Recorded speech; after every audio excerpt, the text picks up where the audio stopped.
eParliamente endlunkulu.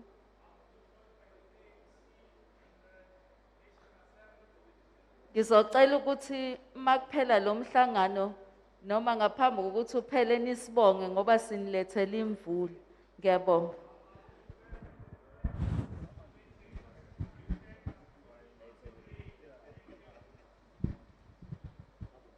Sanibonani. Igama uLindiwe kaMjobo. Ngiyimember yaleli committee. Okukhulu kunako konke ngililungu le-African National Congress. Ngokuzalwa ngowase-Kokstad kwisifunda iHerigwara District Municipality.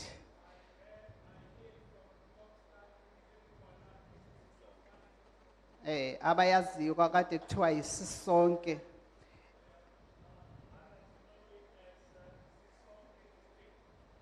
Yes. Siyajabula ukuba nani ngolusuku olukhulu. Ngiyabonga.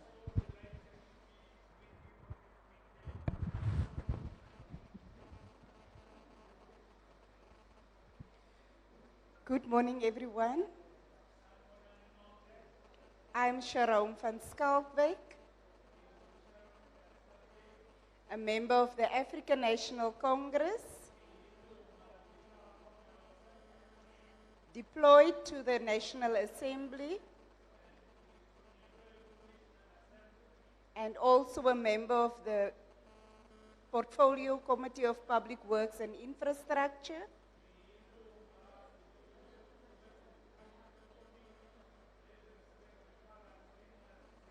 And I'm from Uppington in the Northern Cape. Thank you very much.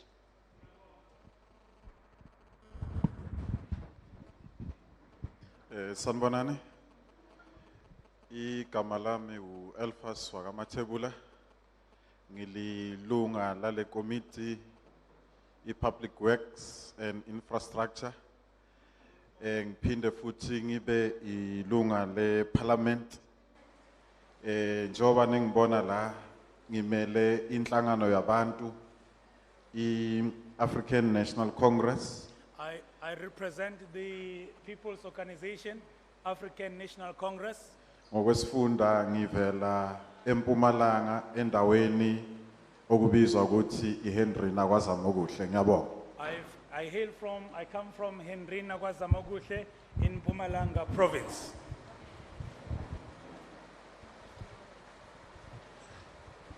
Angithokoze ngibingelele. Greetings. Igama ngumthokozi singwakanxumalo. My name is Umhlathuze Sinxumalo. Ngivela kwaNongoma. I come from Wanongoma. Ngiyilunga lenkatha yenkululeko yesizwe. I'm a member of the Inkatha Freedom Party. Ngiseva kuyo the portfolio committee. Thanks. I serve in this portfolio committee.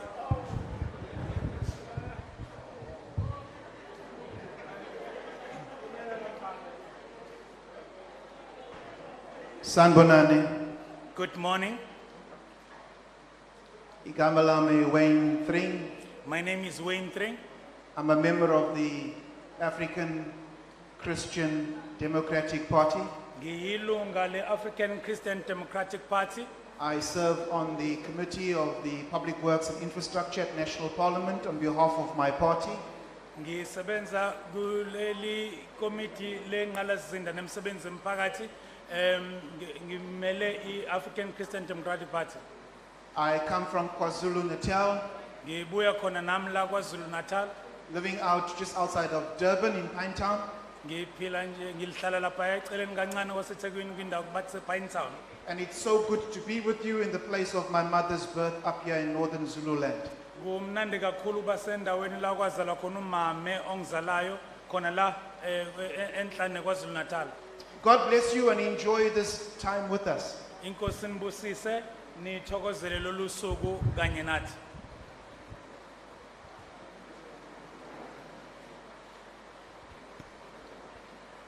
Thank you, honorable members. We are here today as the Portfolio Committee Ngibonga kakhulu malunga hloniphekile namhlanje silapha njengekomiti lendleshayamthetho to seek your views and comments ukuzozwa imibono yenu nokuthi nithole ithuba lokuphawula on the proposed expropriation bill number 23 of 2020, mayelana nomthethosivivinywa yama-23 of 2020 okuwumthetho okhuluma ngokudliwa kwempahla.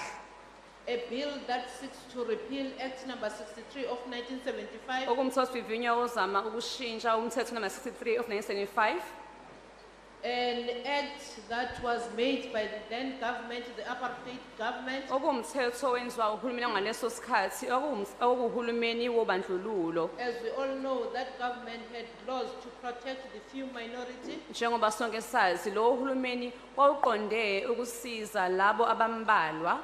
so this bill seeks to correct that Ngakho ke lo mthethosivivinywa lo inhloso yawo ukulungisa lokho.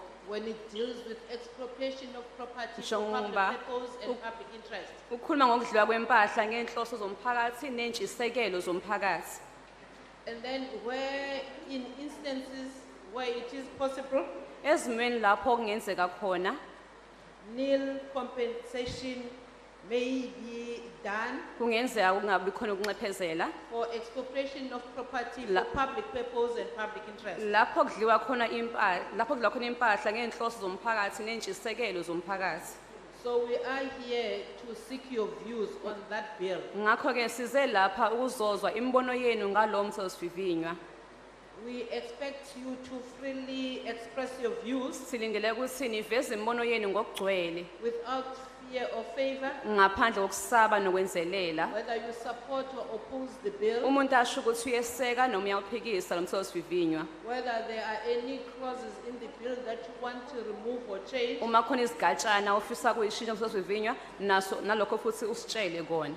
this is part of you participating in the lawmaking in South Africa. Lokho kuyingxenye ukuthi nawe uyibandakanye ekushayweni komthetho eNingizimu Afrika. That you express what you want the laws to look like. Ukuthi uveze ukuthi umthetho ufisa ube njani. This is the third phase of what we have been doing since we received this bill as the portfolio committee in Yisigaba October ses- 2020.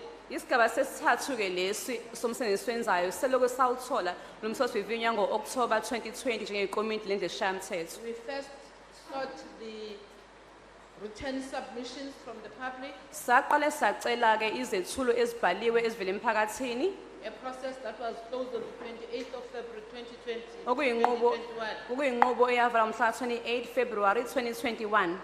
And then we held virtual meetings in which we listened to oral submissions. Sabe sesiba nemihlangano eyabanjwa ngohlelo lwe-internet lapho esalela khona izethulo ezenziwa ngomlomo. And then in the third phase, we are visiting all the provinces Esigabeni sesithathu ke sihambela zonke izifundazwe and listening to your views. silalela imibono yenu.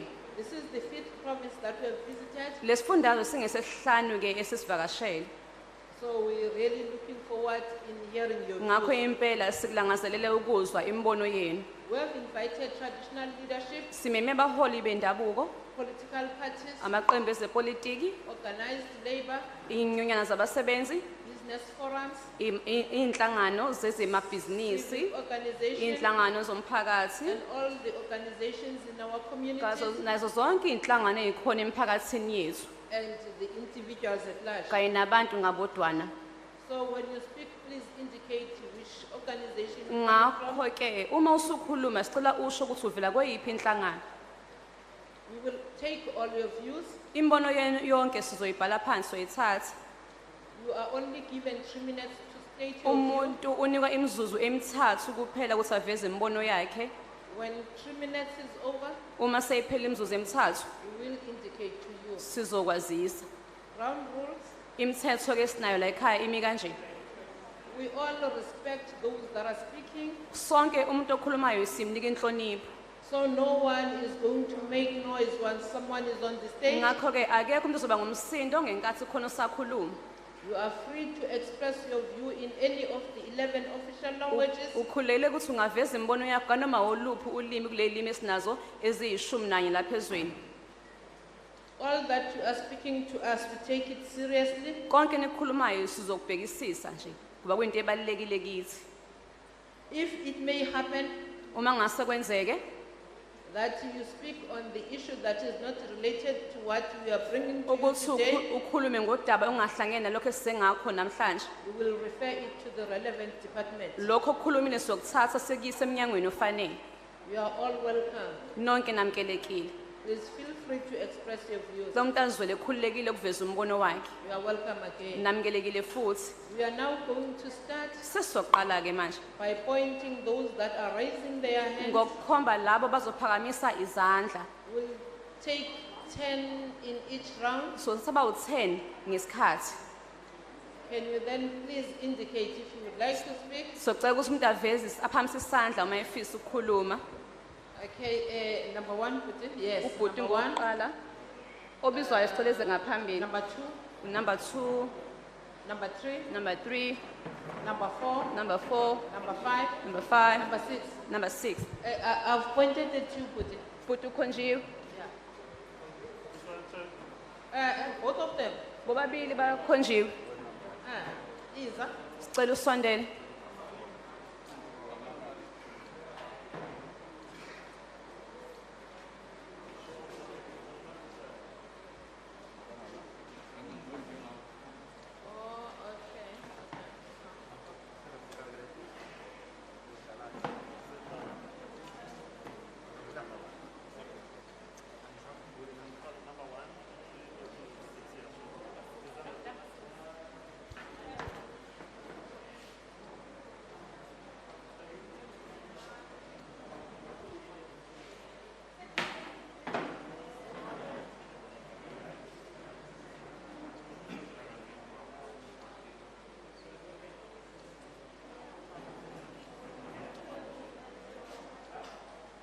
Okay. We need two more. Kusala babili. Yes. Ungeza bhuti. Ungasondela. We need one more. Ushodo oyedwa. One more. Oyedwa ufisa ukukhuluma. Oh, I didn't see you. Thank you.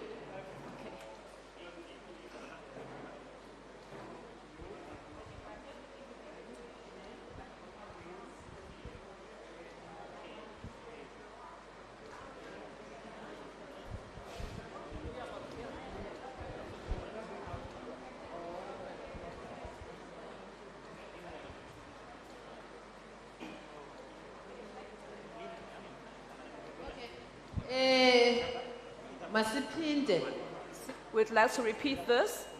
where we invited political parties, Simeme amaqembu ezepolitiki, civic organizations, inhlangano zomphakathi, organized labor, inyunyana zabasebenzi, religious leaders, abaholi bezenkolo, business forums, inhlangano zamabhizinisi, and individuals at large. nabantu ngabodwana, umuntu ophuma ekhaya ezozimela yena. So don't please feel afraid Ngakho ke umuntu makangasabi. to indicate when you're speaking that you don't represent any political party. Ungesabi ukusho ukuthi awumele umuntu, awumele iqembu lezepolitiki. You are just presenting your own personal views. Ukuthi nje ulethe imbono yakho wena siqu.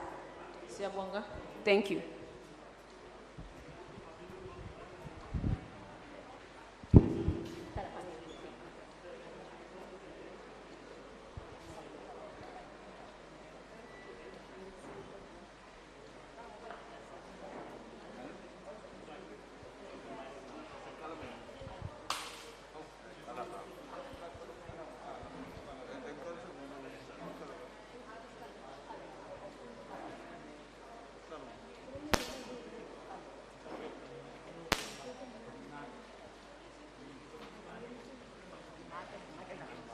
Okay.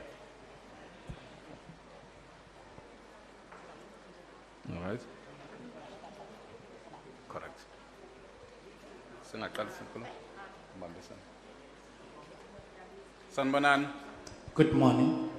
Igama lami ngomastermind ngwakamsana Sibongo. Bengithi uzoqhubeka interpret. Qhubeka. Okay, igama lami ngomastermind ngwakamsana Sibongo ngisuka kuyo le ward ngimele uANC. Ngimele futhi inhlangano yabantu abakhubazekile kumasipala waseMhlathuze naseKing Cetshwayo. Ngicabanga ukuthi lo mthetho uzosilekelela kakhulu especially thina ke njengabantu bakhona la endaweni yaseMandlazini, since kwaduma izulu makhuluma mina inyanga yami angikhulumanga naye. All right, iningixolele. Since ke thina singabantu baseMandlazini uma ngizoba neqiniso sisusiwe la kule ndawo ngo1976 afakwa ama claim emva kwalokho masibuyela kule ndawo kodwa kuze kube manje ama claim esawafakayo thina la eMandlazini omkhulu nobabamkhulu nogogo nomama nobaba abanye sebeze badlule emhlabeni indaba yethu ayikakaze isicelo sethu siphumelele. Ngicabanga ukuthi lo mthetho ke uzosilekelela kakhulu ekuthenini kulezo celo zethu sasifakile kusheshe siphumelele sifinyelele la esifuna ukufinyelela khona. Mhlawumbe kwami umbono bungathi indlela mhlawumbe umhlaba okade uthathwe ngayo kwaseqaleni mina bengafisa ukuthi mhlawumbe kube yona indlela esisebenzisayo futhi ukuthi umhlaba uphinde ubuyele kuthina. Ngiyabonga. My name is Mastermind Msane. I'm from this very ward. I represent the ANC and represent an organization of people living with disabilities. We believe that this bill will assist our people a great deal, particularly us here, people from Umhlathuze, were removed from this place way back in 1976. We have since laid a claim to get the land back. Unfortunately, nothing has happened for so long until so much so that some of our fathers and mothers have died, having not realized that land back. We believe that this bill will help us. Thank you so much. Greetings to the chair of the session, the members, and everyone in attendance. Igama lami nguSikhumbuzo kaMabaso, ngirepresenta u-ANC. For us as the ANC, land reform is about redressing the historical injustices and disposition of the black majority. We submit that on section 25, clause 1, 4, 5, 6, and 9 should remain as they are. On clause 2, we make the following amendment.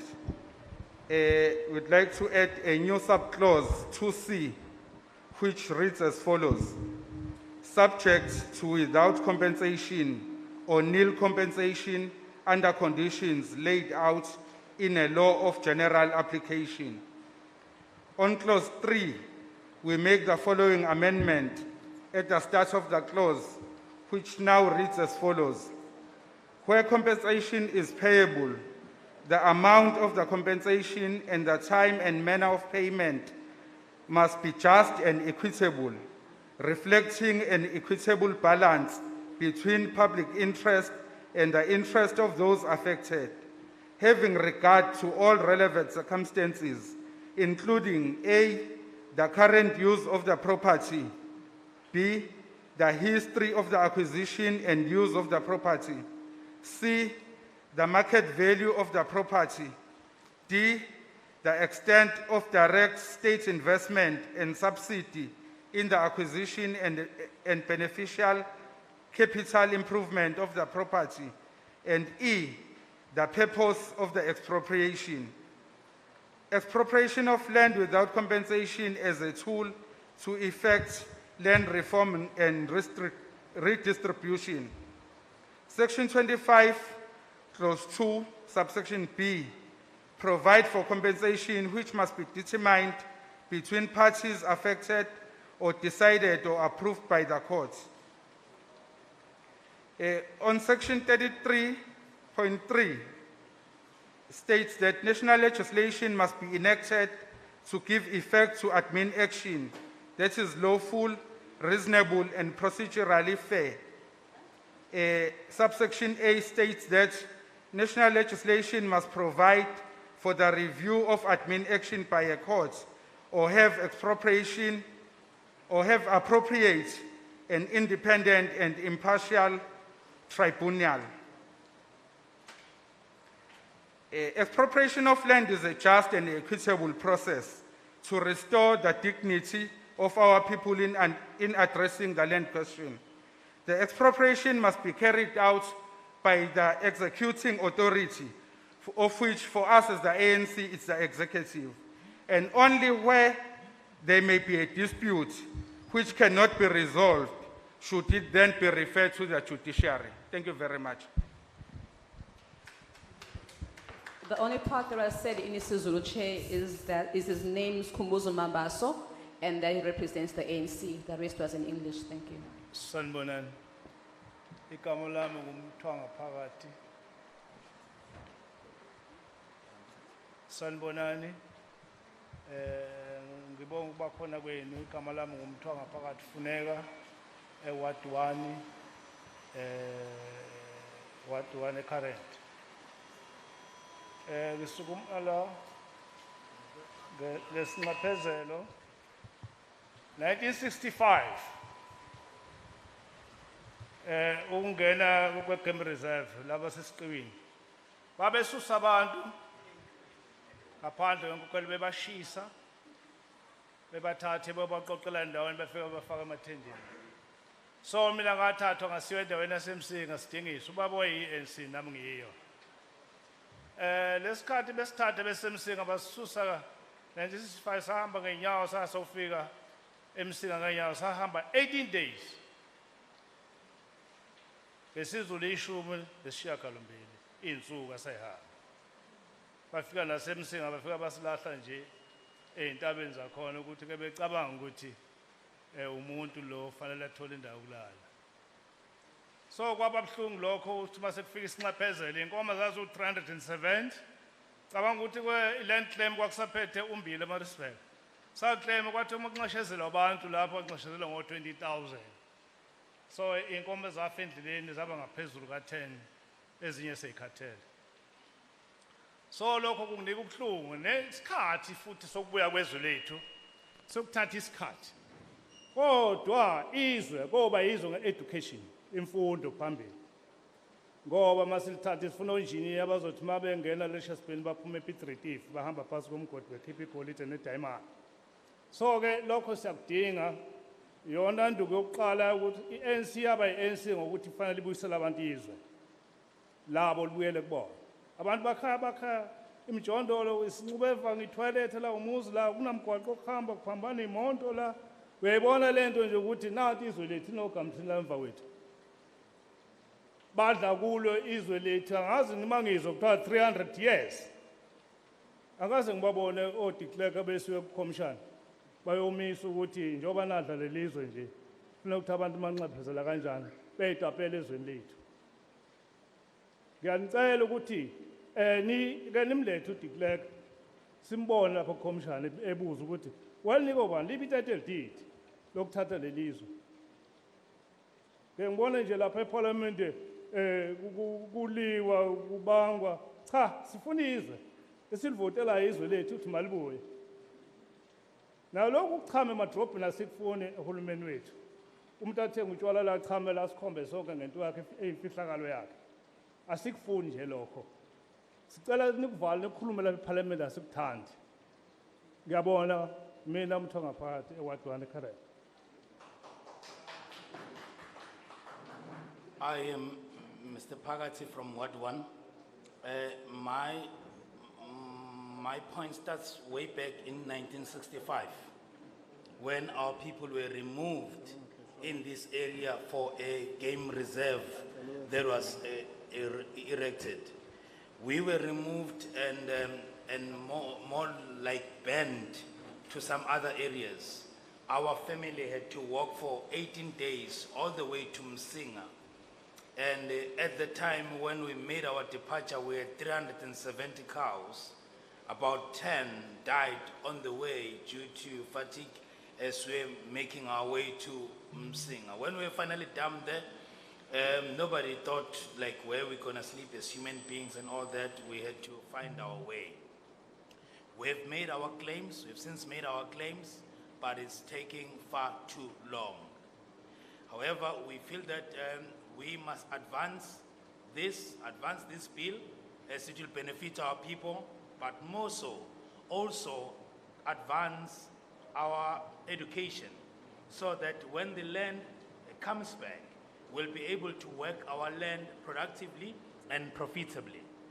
I therefore request that you bring back the land and also bring back de Klerk to the commission to tell us who gave him our land. I see so many people going to the commission, but not de Klerk. he should come back and tell us who gave him the land. And also our parliament should help us even with our cleanliness, with the upkeeping of our towns. People just urinating everywhere. We do not want that. Let parliament report that on our behalf. Thank you.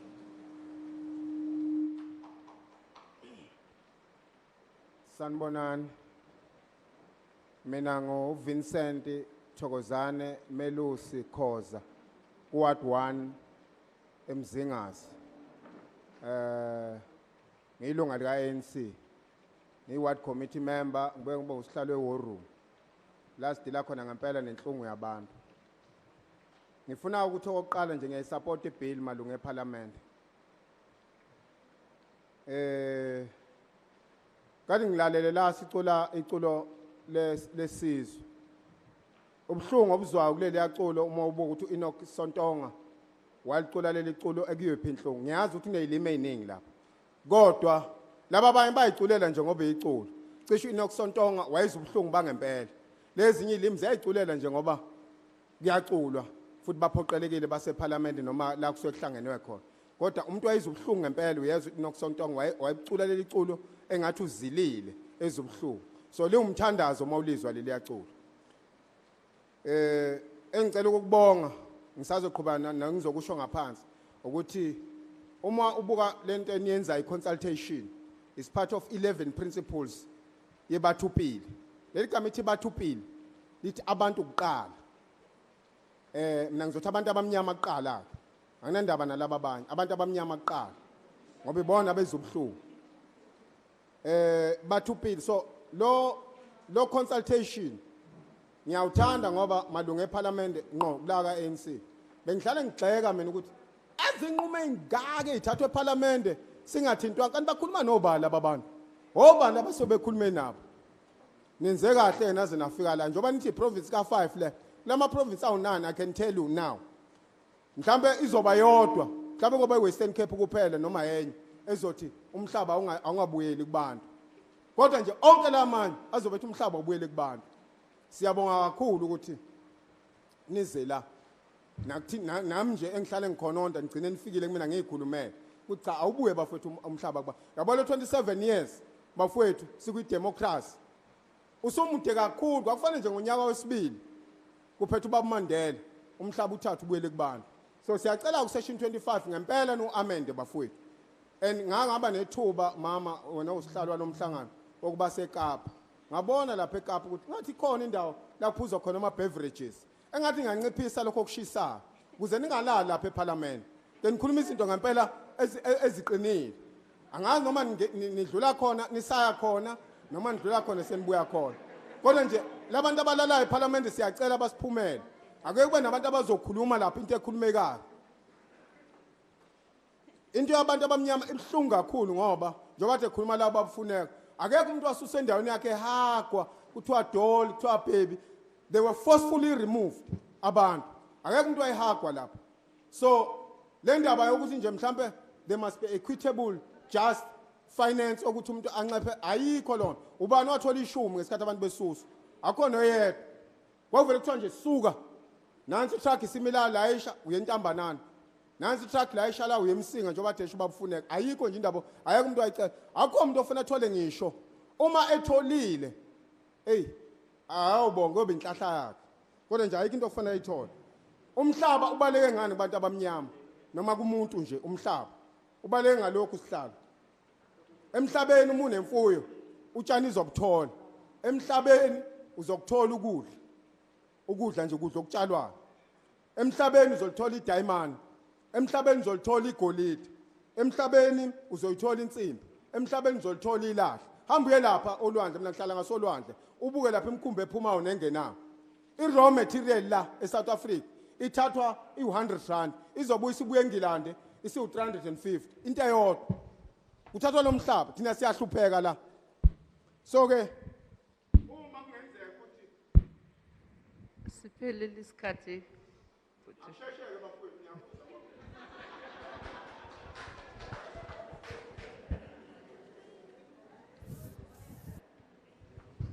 Morning.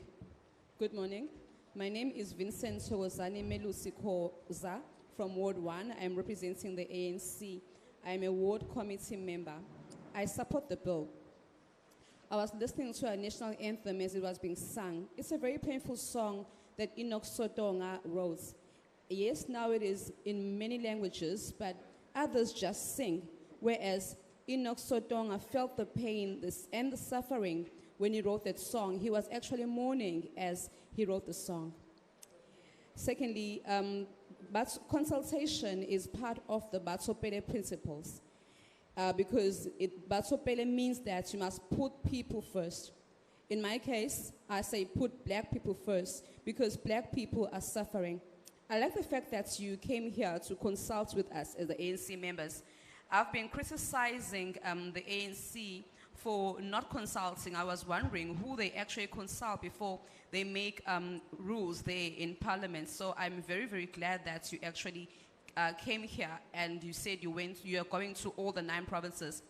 I actually believe that out of all the 9 provinces, there will be one province, the Western Cape, which will not support this bill. I thank you once again for coming here. You need to return the land back to its rightful owners. It has been 27 years now since the beginning of democracy. Actually, on the 2nd year of the new dispensation, when Mandela took over, the land should have been returned back to the people. Section 25 should be implemented. Another thing is that I've been to Parliament in Cape Town, and I realized that they serve beverages in Parliament. I think that's actually one of the reasons why you end up sleeping in Parliament, but I'm not sure if you drink before going there or do you partake after going there. I think if we were to decrease the beverages, then you would speak more sense and be able to help the people. With regards to our land, people were forcefully removed from their homes. Now you're talking about equity, just, and financing people for the land. I totally disagree with that because no one was actually compensated when they were removed. People were just put on the back of the trucks and were taken to Msinga in other areas as the other member just spoke before me. There was no compensation paid. So now, if people were to be compensated, they should be very glad that they are getting compensation. Land is a very, very important part of our lives. We need land for stock and crop farming. Also, land is crucial for mining. We mine diamonds, gold, all materials such as coal come from the land. I live next to the ocean, and there in the harbor, you see ships leaving the country with raw material that they would have purchased for only 100 rands, and then it goes to England and comes back costing 350. Could you please hasten this matter? Thank you. Just before the speaker speaks, there are many people outside that would like to come in and also express their views. Ngaphambi kokukhuluma isikhulumi esilandelayo ngithi angiveza ukuthi kunabantu abaningi abaphandle abafisa ukungena nabo bezothula imibono yabo. So what we usually do ngakho ke sivama ukwenza yilokhu is to humbly ask those that are inside. ukuthi ngokuzithoba okukhulu sicele labo abangaphakathi. After we have dealt with a certain block, emuva kuba sesibhekane nabathile noma sesilalele abathile, then humbly ask them to vacate the hall ngokuzithoba okukhulu siyesicele ukuthi baphume lapha ehholo so that we allow those that are outside to come in. ukuze laba phandle bakwazi ukungena. So when we ask you, please don't take offense on that. Ngakho masekufika leso sikhathi sokuba sinicele socela ukuthi ningaphatheki kabi. And especially that it is raining outside. Ikakhulukazi uma nemvula iyayithela phandle. And people are waiting on the rain to come inside. Abantu bamemvuleni lapha balinde ukungena ngaphakathi. Thank you. Siyabonga. Sanibonani, igama lami nguLangelihle waCebekhulu osuka kwa-ANC oyikhansela lase-Ward 1 eMzingazi ngaphansi koMhlathuze. Okokuqala nje ngifisa ukusho ukuthi siyayisupporta i-bill eproposiwe ngaphansi kwalezi izathu umuntu azophefumula kuzona. Umhlaba wethu wathathwa sesiside isikhathi. Number 2, ngesikhathi uthatha umhlaba wethu abantu bakithi babengahlupheki. Namhlanje sibona nje kunokuhlupheka ingoba saphuca umhlaba wethu, asisakwazi nokulima, asisakwazi nokufuya. Zonke izinto eziyincindezi kumuntu omnyama zaqala lapha sithathelwe khona umhlaba.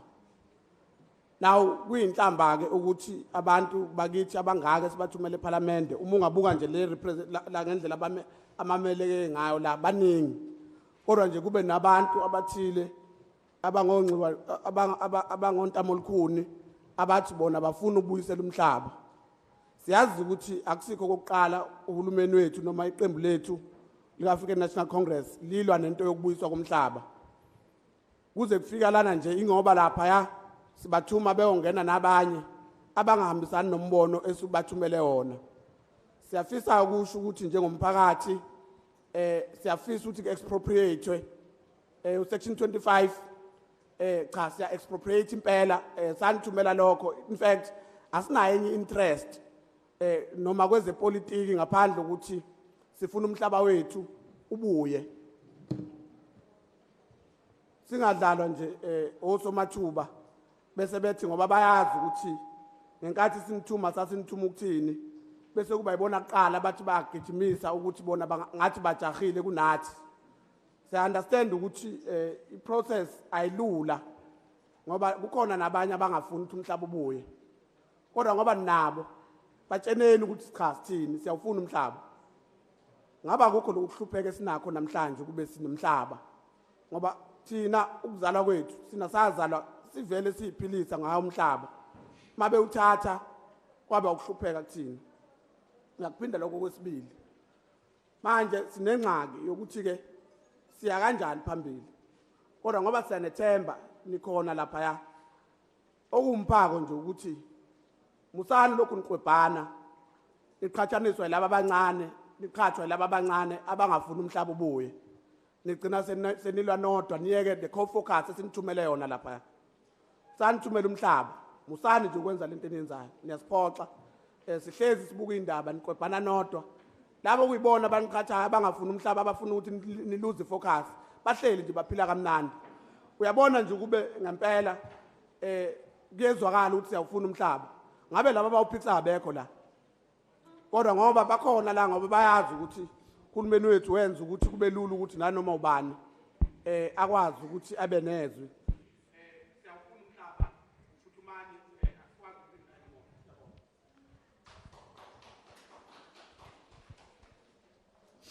Thank you so much. My name is Langelihle Cebekulu. I'm the Ward 1 councillor in Umzingazi area, King Cetshwayo district. First and foremost, I must state that we support this proposed bill with the following reasons. When land was taken from our people, poverty was introduced. We can't farm anymore. We can't keep our livestock. Everything was taken. It's actually an insult when the majority of the people have been made landless. Look at the people in this hall.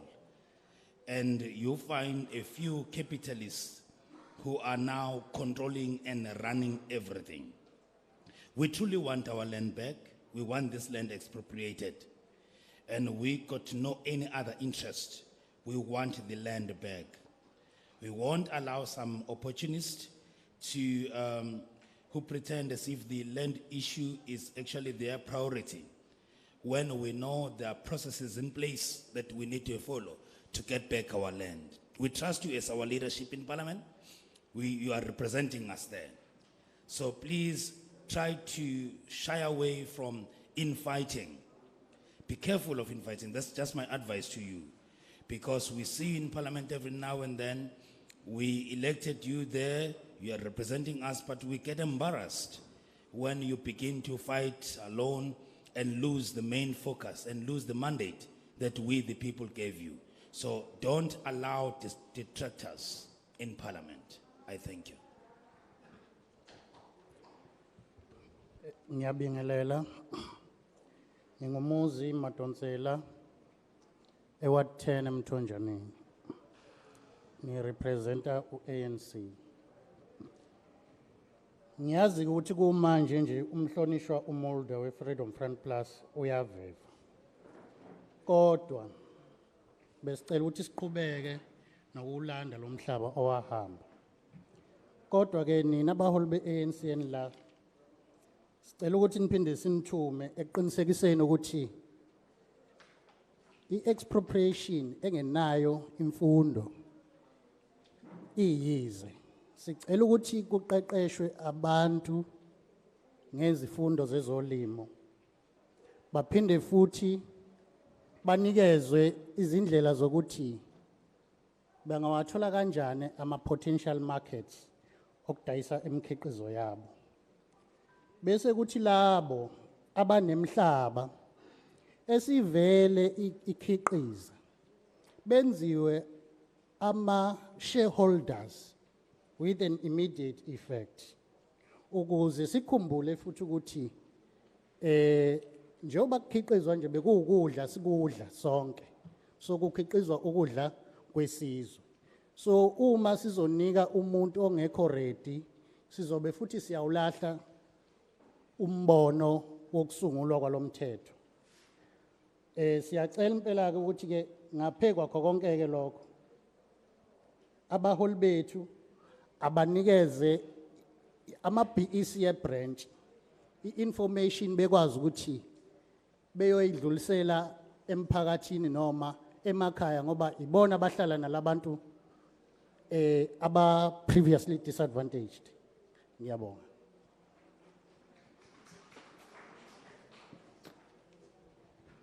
Good morning.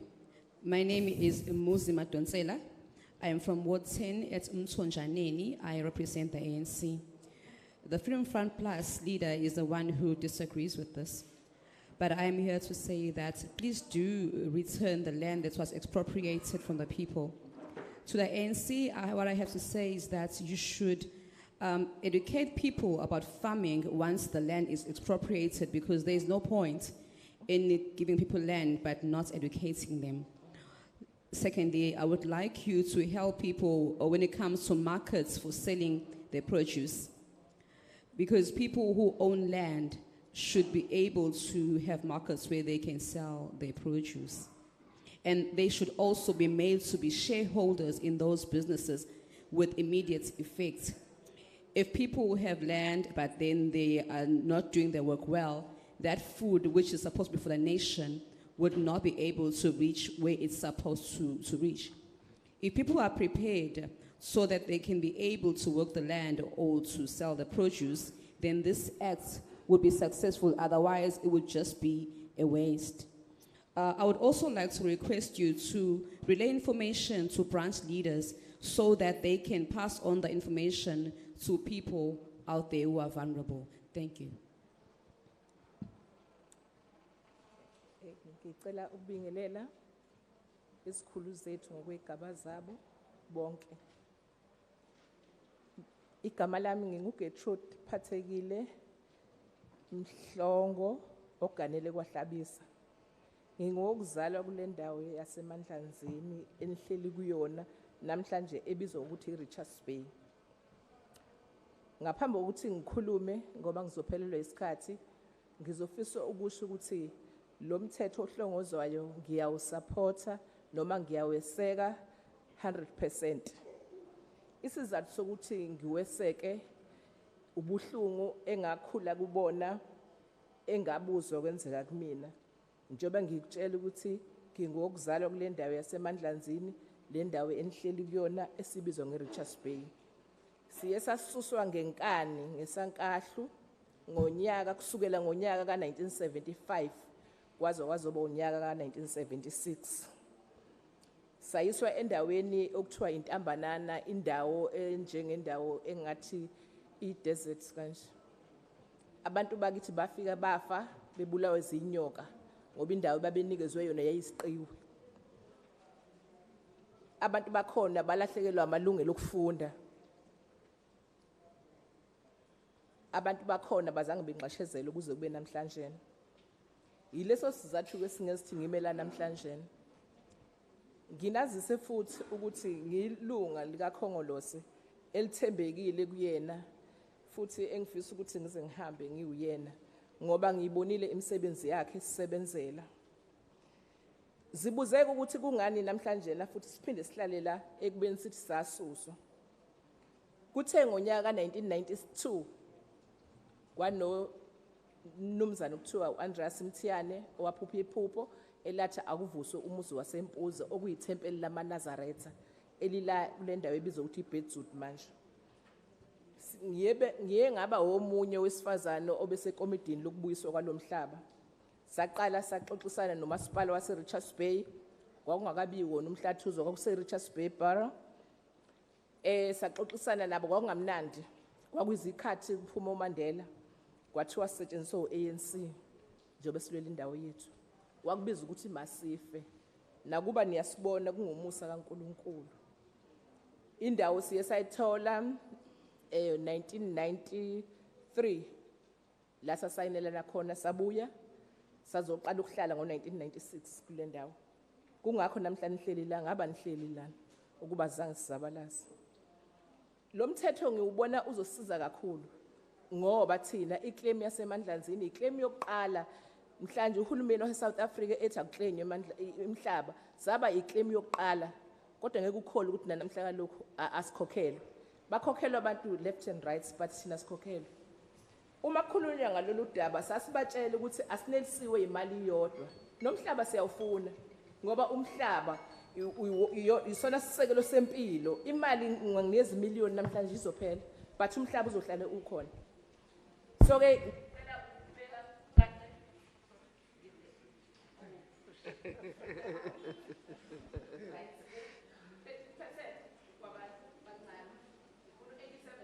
ubuyela kwabamnyama. Ngiyafisa ngolunye usuku ukuthi sithumelele imlayezo ngoba kuningi esinakho esisupporta ngakho lo mthetho. Ngiyabonga. Siyabonga Mbokodo.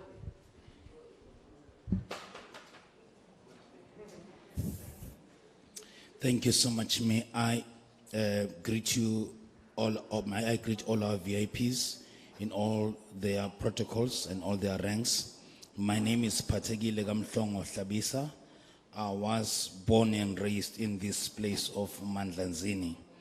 And before my time is up, I would like to state categorically that I support this bill 100%. And my reason is simple because of the pain that we experienced in this land. We were forcefully removed here somewhere around 1975 to 1976 and dumped in some uninhabited place called Ndambanana at that time, which used to be a game reserve. We witnessed a lot of our people there who were killed by snakes because that place was actually like a desert. I must state that I'm an active member of the ANC, of which I represent and of whom I would like to spend the rest of my life being a member, because I've seen their works, I've seen what they do to change and improve the lives of our people.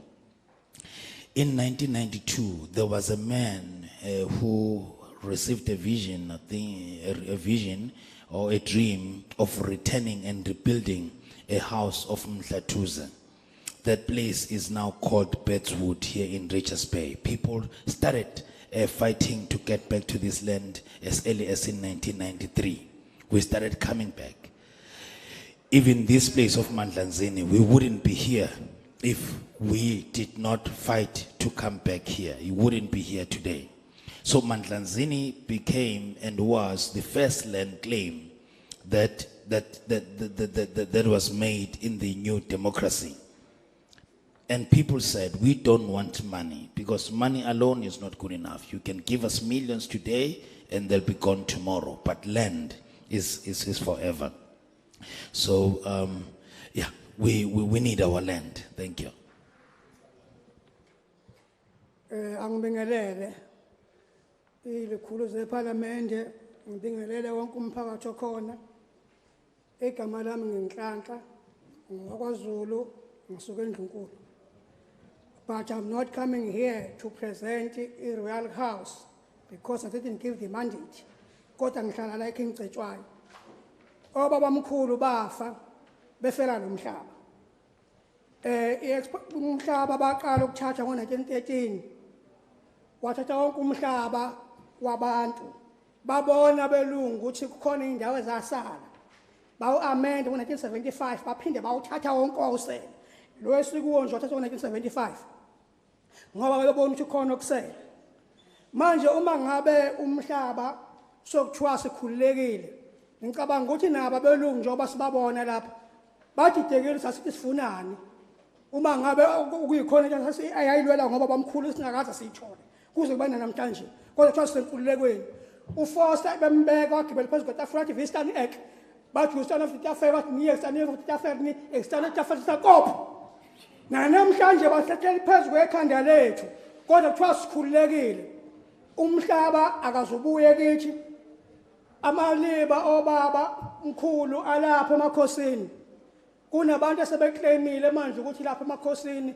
owakho khona isiqiwe ngesikhathi kususwa baba mkhulu khona sebethi umhlaba wowabo fanele ubuye kubo la siphila nge-district yala ibizwa Ngcetshwayo mina wesende kakhe Ngcetshwayo sibenefitani ngalokho asithole lutho umhlaba wobaba mkhulu unonile unolwandle unama-resources unamalahle unayo yonke into kodwa thina njengendlunkulu sitholani kulo wonke la malahle agcwelelana kuqhamuka abelungu bezohamba bawasephesheya thina sithole lutho uyazi kungcono mafuke ngale khona ngoba kuthiwa khona i-royal house okubenefithayo thina sinolwandle sinawo wonke ama-resources but the royal house ayibenefithi lutho sihlupheka nawo umhlaba obaba mkhulu bawulwela uCetshwayo wazofika phesheya emangisini elwela lo mhlaba kodwa namhlanje umhlaba awubuyi iland lokhulunywa ngayo i-Expropriation bill angifuna nokukhuluma ngokuthi wathi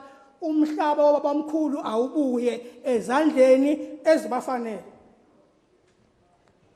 mangahle ngenza isibonelo umsunguli lesi sizwe uShaka ulapha eSteng lapha eSteng uqaqwa ngamandiya ekaka ngamandiya noma ngihamba sithi siyokhuluma sikhulumana umuntu ekaka ngamandiya amalibo babamkhulu lapha emakhosini ama-game reserve sifisa ukuya emalibeni babamkhulu fanele siyocela ebhunwini lesiqiwe elidla imali ngaloya mlando laphana uthole imvume yokuyobona amaliba kini asikwazi ukuya kuwo uma ngabe uthi uyafika khona uthi bakubuza ukuthi ubani uyithole phi imvume yokuzala bokufanele ubhuke sikuvumele ukuthi angene noma ungene uyabona uma ngahle ngikhuluma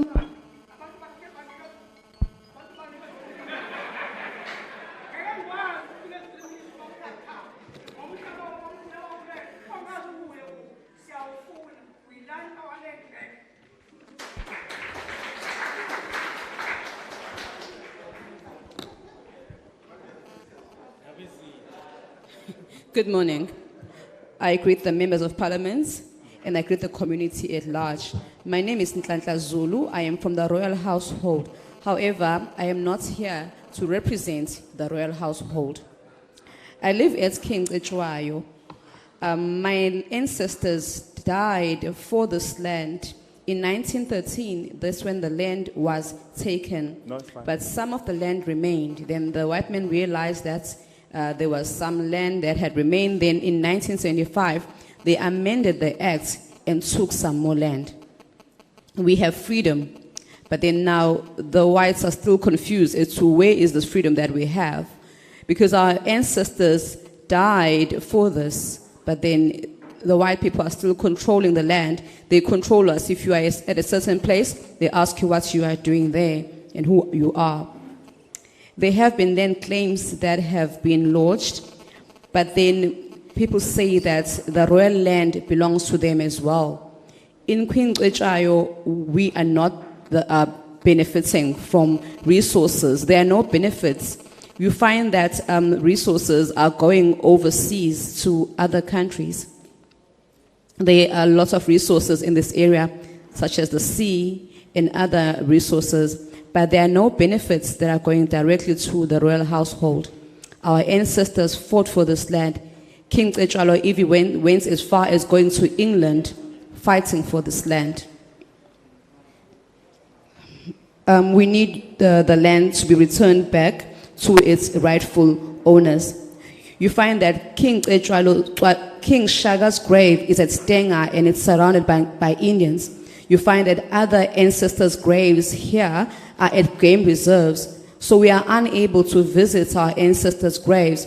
If we want to go there, we are supposed to ask for permission from the owner of the game reserve, because one cannot just go there. They will ask you who you are, whether you ask for permission to get there. Then they tell that you should book, get permission, and then only will you be able to go and see that grave. We want our land back. Thank you. Sanbonani, my name is Sihle Makubane. I'm a peer councillor here in the city of Umhlathuze.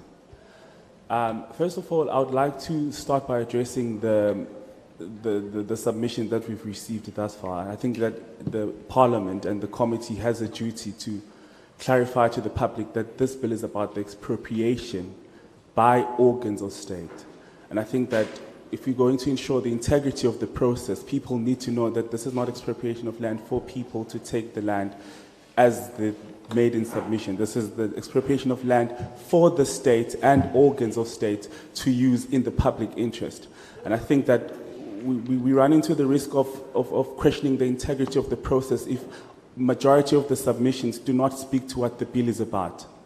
But secondly, before I continue, I do not support the bill, and I'm certain that the DA does not support the bill as well.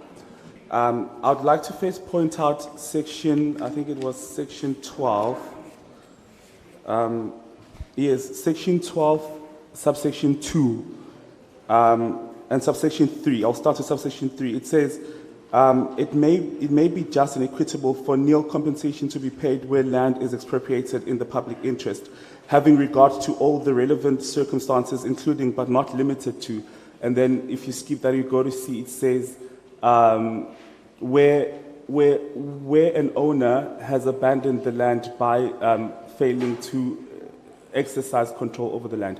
I think this brings about many questions, and I think speaking as a councillor as well, we have a problem with land grabs. And basically what this section does is that it gives people the right to grab land, because it says if people have abandoned the land, then it's first dibs for everyone. So if the state gets to the land first, then they are going to take it over the people who have already abandoned it. And I think that is problematic. And I think that what Section 12 also does is that it deals with the issue of speculation. What happens to property rights when we cannot guarantee those rights that are guaranteed by Section 25 of the Constitution? You bring issues of speculation where people are able to buy and sell land to accumulate wealth, because at the end of the day, we live in a country that has free markets and that guarantees the free market. And what do we do to the consequences or unintended consequences that comes with the expropriation bill? Members of Parliament will remember that in terms of programs like AGOA, where we trade with other partners in the world, we have to guarantee property rights in order to be able to exist in the international space. Who are we going to trade with? How are we going to get foreign direct investment when you cannot guarantee that people who invest in this country are going to have security of tenure? And I think that it is something that Parliament has to look into first and foremost. Secondly, they have to look at the submissions that have been brought forward. How many of them have dealt directly with the consequences of the bill, whether they are supporting or they are against it? How many of them are actually speaking to the matters that are being raised by the bill? Thank you. Chair, the only thing said in Venek was a greeting, just saying good morning. My name is Sihle Makobane, PR Councillor of Umhlathuze City. The rest was in English. Thank you.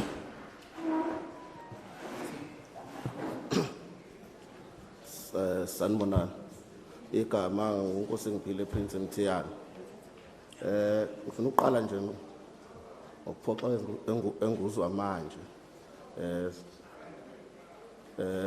Besithi sivumelana kahle sonke la endlini ukuthi lo mhlaba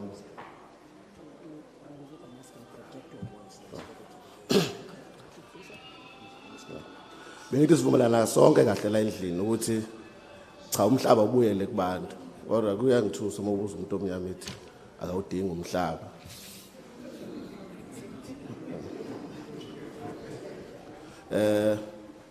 Lo mhlaba wathathwa kwaba khona abantu abafayo kuwona. okuzihlobo zethu. Ibill lokuthathwa komhlaba ngaphandle kwesinxephezelo ngiyayisupporta hlala. Ngisupporta ngo100%. Ngivumelana nayo wonke 99% ola endlini. Ngiyafisa ukuthi lento masisheshise ngoba iminyaka siminingi kakhulu manje. Umhlaba ubuyele kubantu. Abantu bahlupheka ngaba iphilisa ngemhlaba abanawo. Umhlaba omkhulu uma uthi uyabuka la kugcwala ama-gumtrain, uma uhamba ngo-N2 wonke uze ufika eMtuba kugcwala ama-gumtrain. Umhlaba umuntu oyedwa lo benefita lapho. So uyabona ukuthi mase kuthiwa wonke lo mhlaba uyasharishwa kubenefita wonke lo muntu ola endlini. Ungaba impumelelo kulelizwe abantu bala bangaphuma ekuhluphekeni. Ngiyabonga sihlala. I greet you. My name is Prince Mtiane.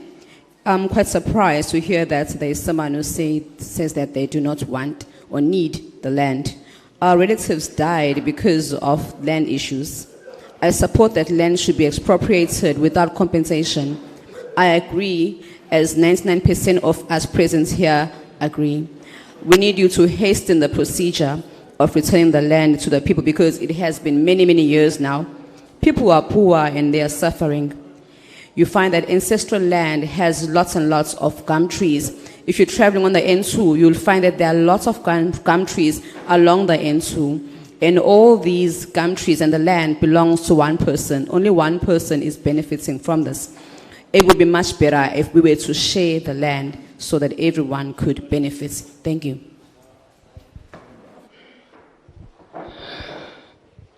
Siyabonga kakhulu kubo bonke sebethethile. Have spoken. We will then invite other hands to speak. So ezinye izandla zalabo abafisa ukukhuluma. Okay, let's start on this side now. Mama, number one. Qala ngapho ke manje kumama lapho ngowokuqala. Number two, Baba. Baba ngowesibili. Okay. Mama umdala number three. Mama umdala Number four. ngowesithathu kube number 4. Number five. 5.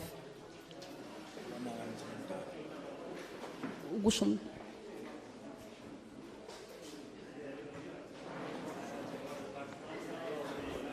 Number 6. Number 6.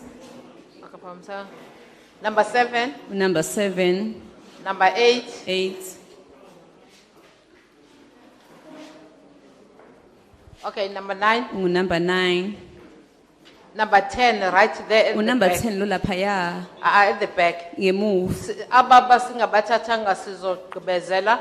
The ones that have not been called will still be called. Can we then have the 1, 2, 3 Sesicela rows? labo bakolayini wokuqala wesibili wesithathu. 1, 2, 3 rows. 1 2 3 labo line abakhonjwayo. If you can move to that side, we allow those that are outside to come in. So xa kuthi niyele kulelinye icala bese kungeni laba 1, abaphandle 2, 3 rows. abakhonjwayo ulayini wokuqala wesibili nowesithathu.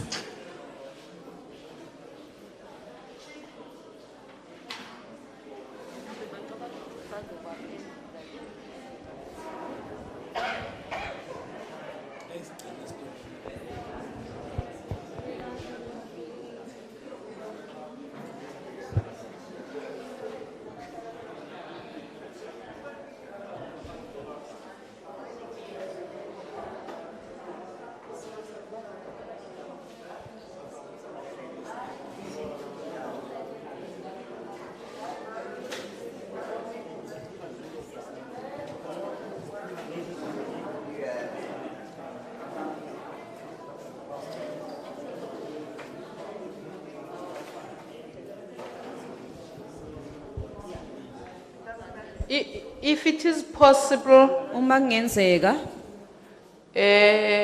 can you bring them this side, those that will be coming in? I don't know, is it possible to bring them through this door? Yeah. bazongeniswa ngalesinye isicapha. Those that are coming, and also keep the door opened. Labangenayo kunesicapha sizovulwa. Remember, according to the health protocols, there must be ventilation where we are. Kumele sikhumbule ukuthi ngokwemthetho nqubo yezempilo kumele kungene umoya futhi ukwazi nokuphuma lapho sikhona.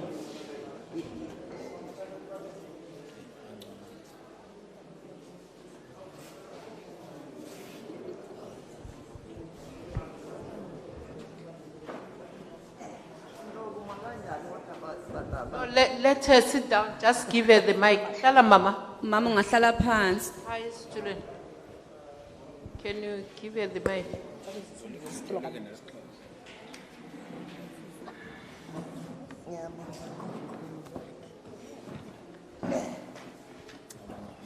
Ngiyanibingelela batabam nonke. Ngiyajabula namhlanje ekhulunywa ngalolu daba lusiphethe kabi. Udaba lomhlaba. Mina ngiyenzalo yala eMandlazini inkosi uMthiyane. Nala enhleli khona ngiyazi ukuthi kwakwakubani. Sadudula ngama-3 doors sayintambanana singatholanga ngisho isent. Ba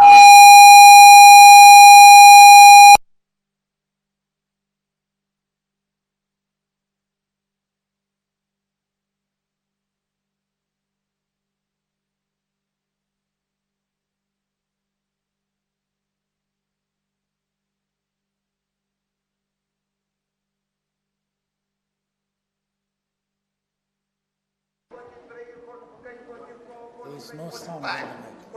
Kuzokufika K47 kuthiwa umhlaba uyabuya sizonikezwa wona. Silala nekhona abuya kuqala ngangilala ehlathini. Khona la indawo incane phela ngithi sesidwetshela. Akusenjengomhlaba ukuthi wenkosi yakha lapha mntanami. Kwakulokhu iyabuya umhlaba. Unyawo lwami uShamarisburg liyakwazi ngihamba namakhosi siyofuna ukuthi phela awubuyi umhlaba lutho awubuyi umhlaba lokho sikhohlisa kwathi uzobuya ngoApril ngonyaka odlule uzobuya nemali isinqephezelo 1005 ngisafuna ukubala imali ngoba ayikho nayo nomhlaba kawukho sisenkingeni eyisimangaliso sihlezi la sihlezi enkanyeni seqiwini vele njoba siba asilimi solima kuphi nanku umhlaba wethu khiqizwa ngabelungu lapha kwasiyaqhubeka nanku umhlaba wethu khiqizwa umasipala kube kwamandi ayadla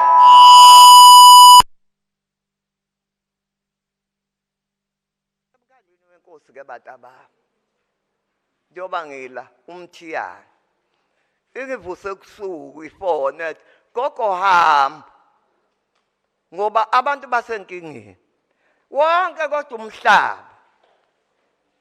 umhlaba ubuyi kubantu kuthiwa uyabuya mina ngantshela ushaba baseMaritzburg abafika bezosikhohlisa kuthiwa ngoApril siyabuya uMay manje 22 asibaboni bathiwa sekuza konke nomhlaba nemali angeke kodwa mbashawute ngamagama kodwa asingagejengwa phela ngalendlela sebephelile abantu abasekho abantu abasekho mina nje akekho wethu manje sebephe bonke abantu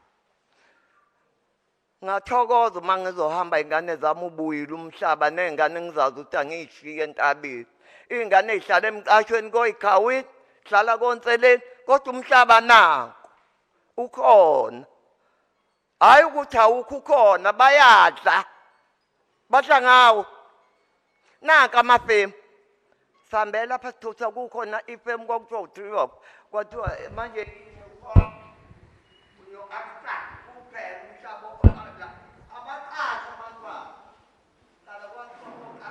abantu baseMandlazi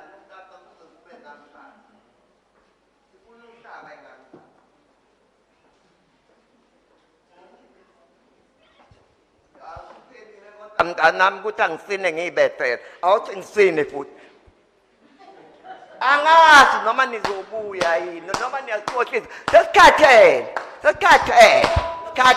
ngane yami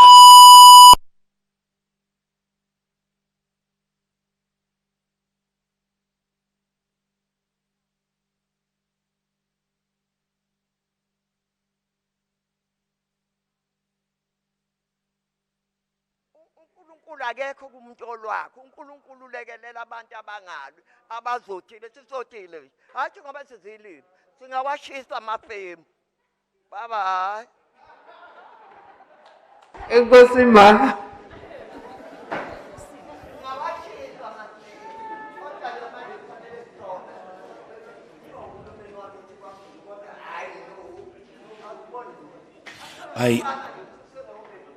I greet you all, my children. I'm a descendant and a daughter of this very land. I am so glad that today you came here to speak to us about this pertinent issue of land. Even where you are seated right now, Chairperson and your committee, I know exactly who was residing in this piece of land. We lost all of that. We lost a lot of cattle and livestock. People, when were dumped to other places, were infected with diseases, different kinds of diseases. And when we were removed, we got absolutely nothing. We were removed by force. They are mining our land right now.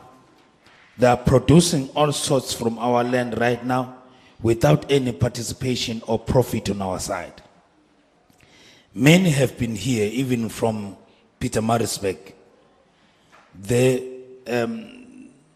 Many times they came and lots of promises were made, but they never came back. We don't even know that you two will also come back.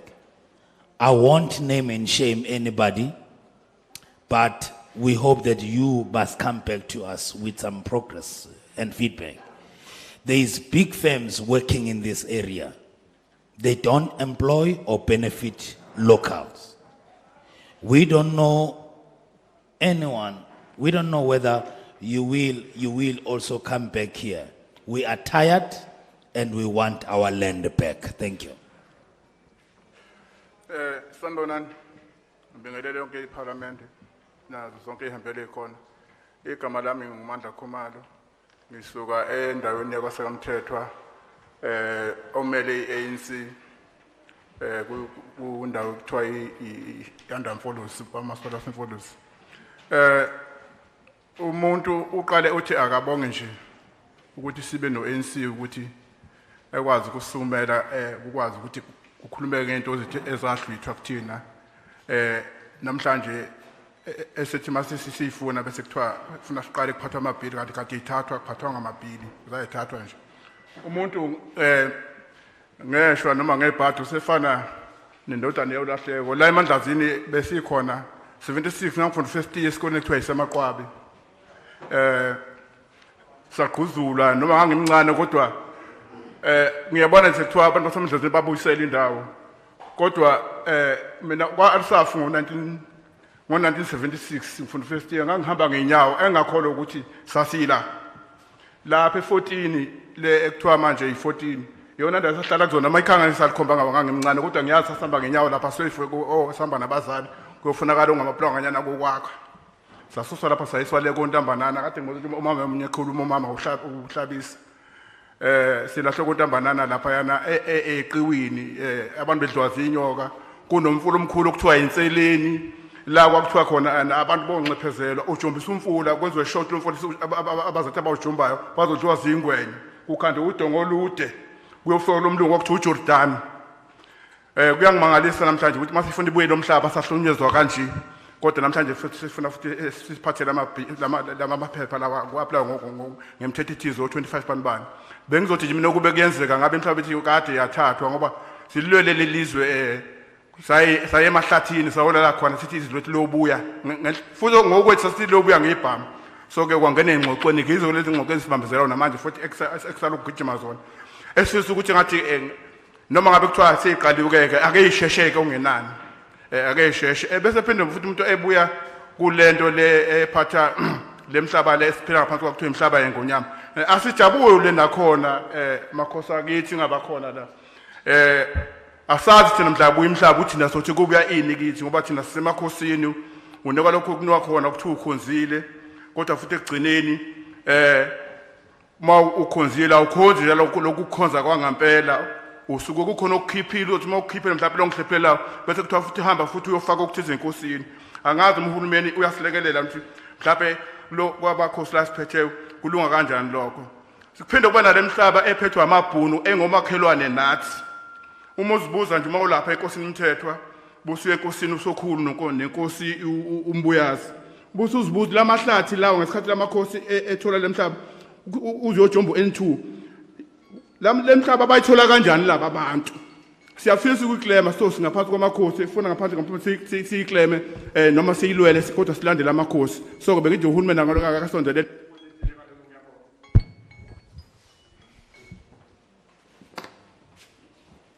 I greet you.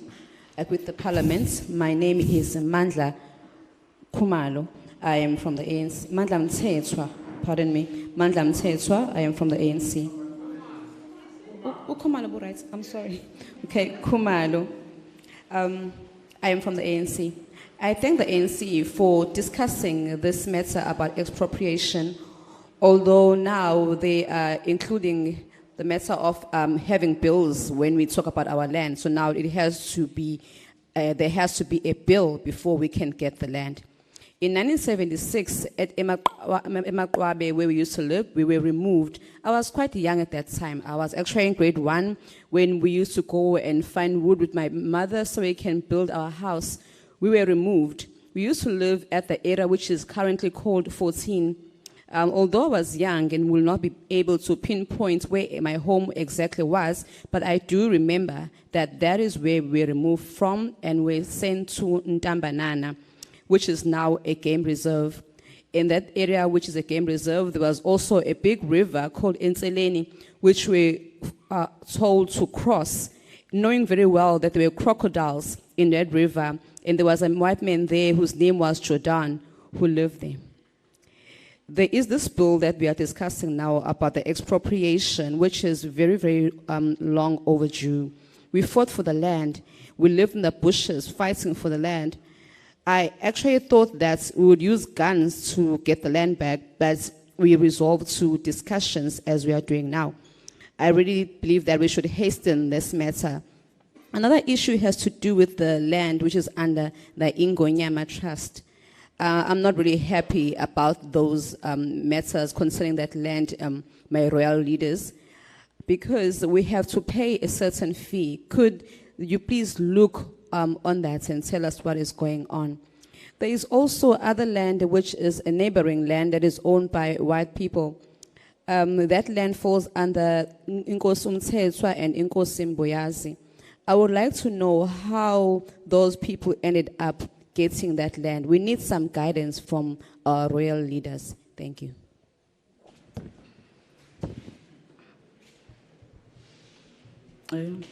Sonibona ngibingelele iParliament nezikhulu zonke zami engaphakathi endlini. Okhulumayo unokwazi owakameya ngisuka ku Ward 7 ngaphansi kuMasipala uMfolozi eMabhuyeni. Ngiyilunga le Ward Committee ngiphinde ngibe ilunga lika Khongolose.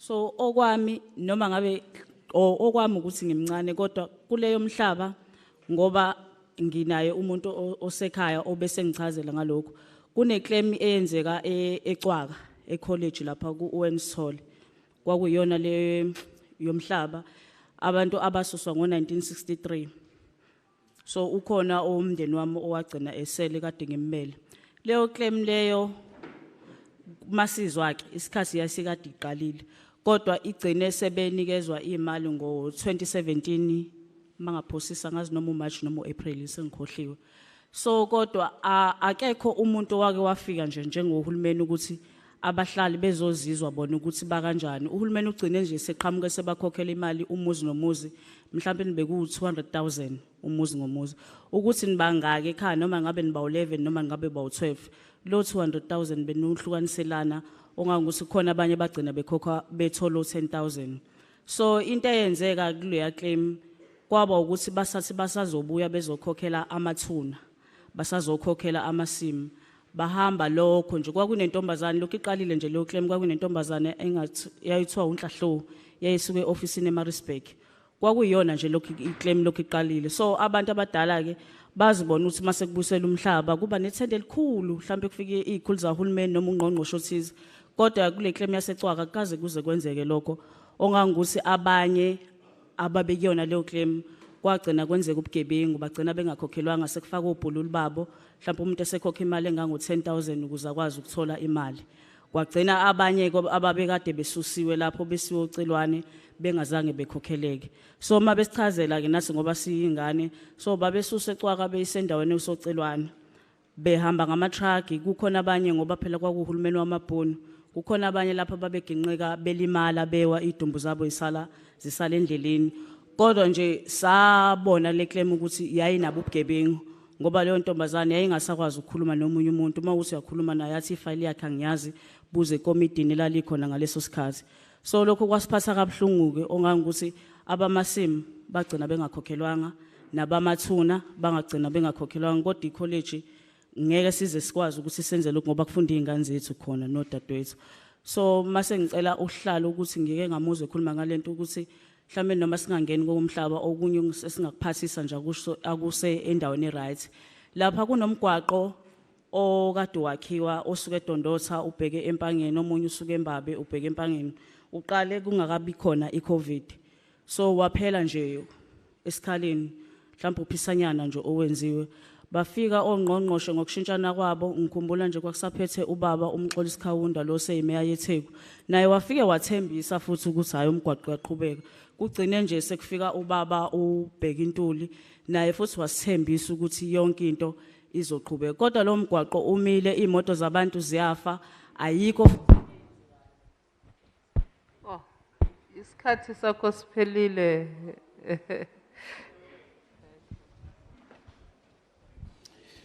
Thank you so much. My name is Nogwazi Mia. Greetings to all my leadership and greetings to everyone in the house.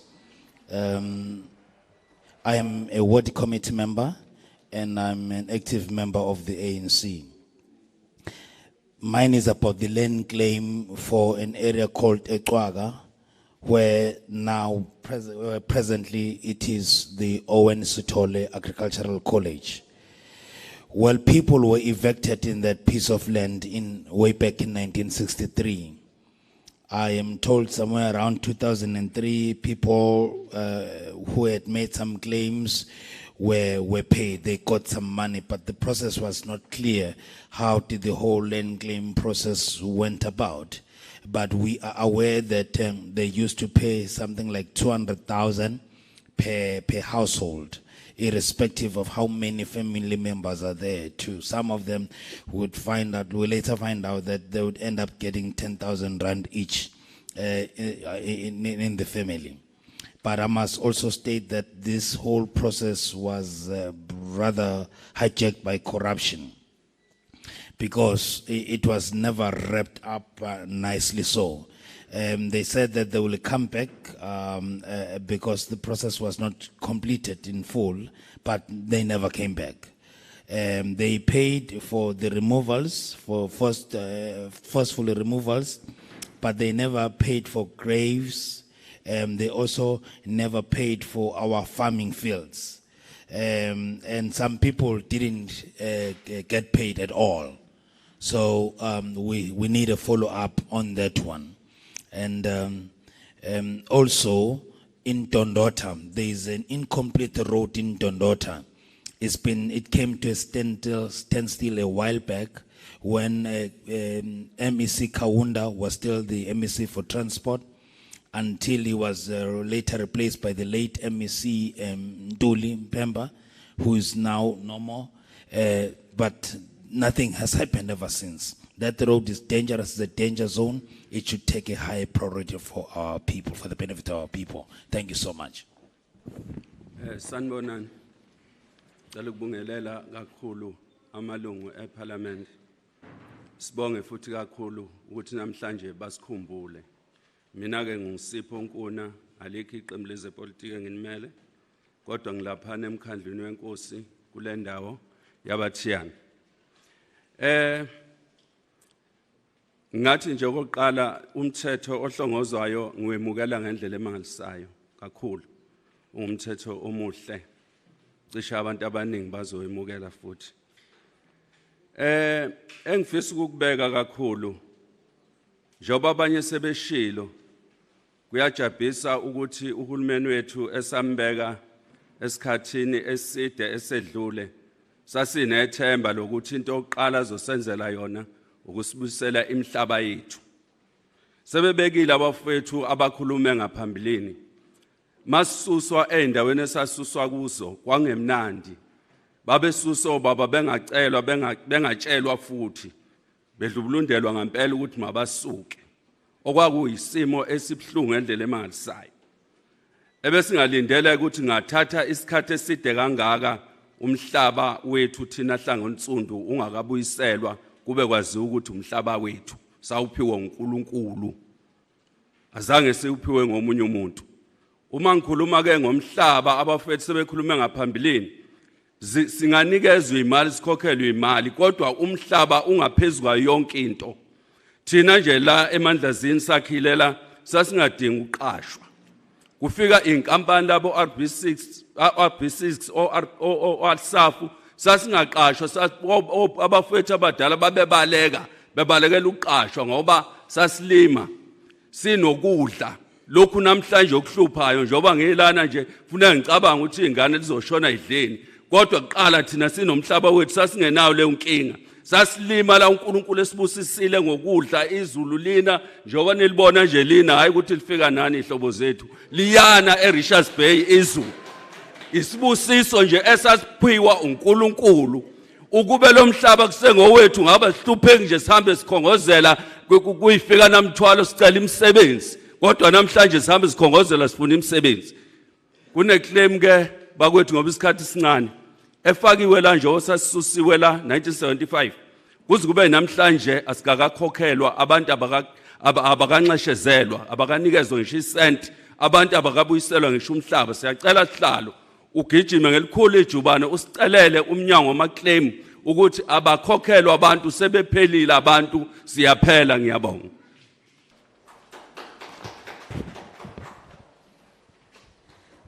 Good. I greet you. I greet the members of parliament. I thank you for remembering us and coming to this place. My name is Siponkuna. I'm from the Tiane area and I'm here representing myself. I do support this bill. I believe it's a very good bill. I guess many people will also welcome this bill. It's quite saddening that we thought that once we get the new political dispensation that we would get the land back, but it did not happen. As most people have already said, that our ancestors or our forefathers were forcefully removed from this area, which was very, very painful. Now it has been a very long time and the land has not been returned to people. This is our God-given land. No one gave us this land. We can be compensated for it, but land is the most important thing. At Mandlanzeni, there was no need for employment because people were farming, we had food. Now, our brothers were even running away, not wanting to work because we were able to work the land and have food. Whereas nowadays, we have to worry about what our children will eat. There was no problem before this. Richards Bay is a place that actually has a lot of rain. You are not the one who brought rain here. This place really does have a lot of rain. It's God's gift to us. There have been other claims which have been lodged, but they're still pending. No one has been paid, and no land has been returned back to the people. We request that you please inform other departments to please hasten the matter of returning the land back to the people. Thank you. Sanibonani. Sanibonani ngibingelela nonke emhlanganweni. Ngibingelela nabaphathi bethu abasuka phezulu eParliament. Igama lami mina nguHlengiwe ngwakamagobane isibongo. Ngokuzalwa ngizalelwe eNtambanana, but ifamily yami yayisuka la eMadlanzini. So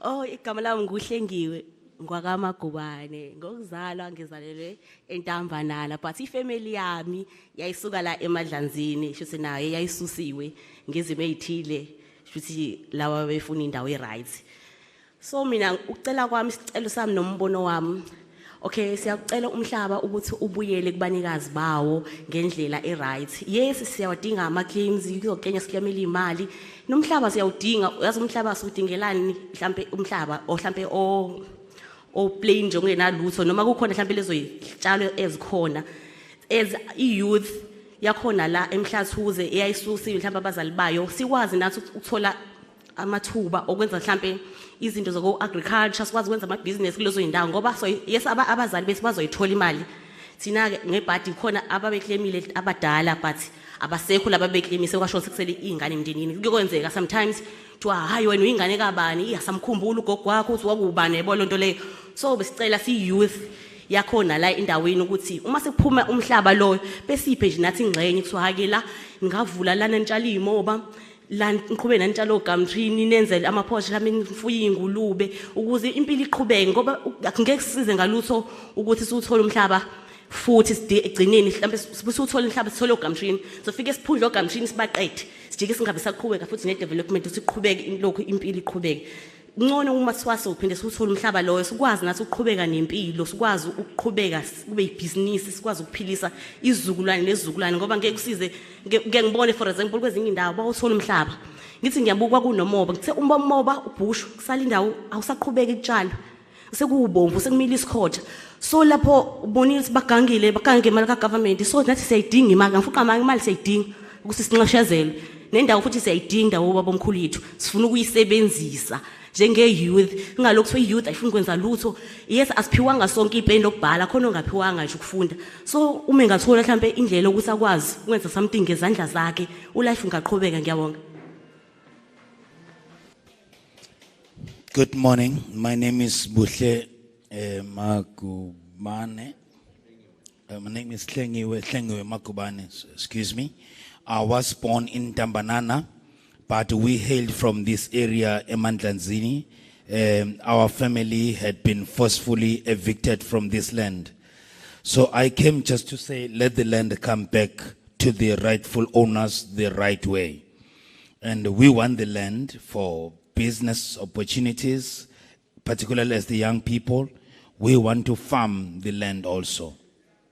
As the youth of Mzinyanti, we request that let there be land which is allocated, particularly for the young people to work at, so that we may be able to feed our generations too. We need money, but we need our ancestral land more. Thank you much. Ngiyanibingelela igama lami ngusanele ngokwadubazana from Ward 10 eMthonjaneni. Ngithi ngiyawusupporta kakhulu umthetho sivivinyo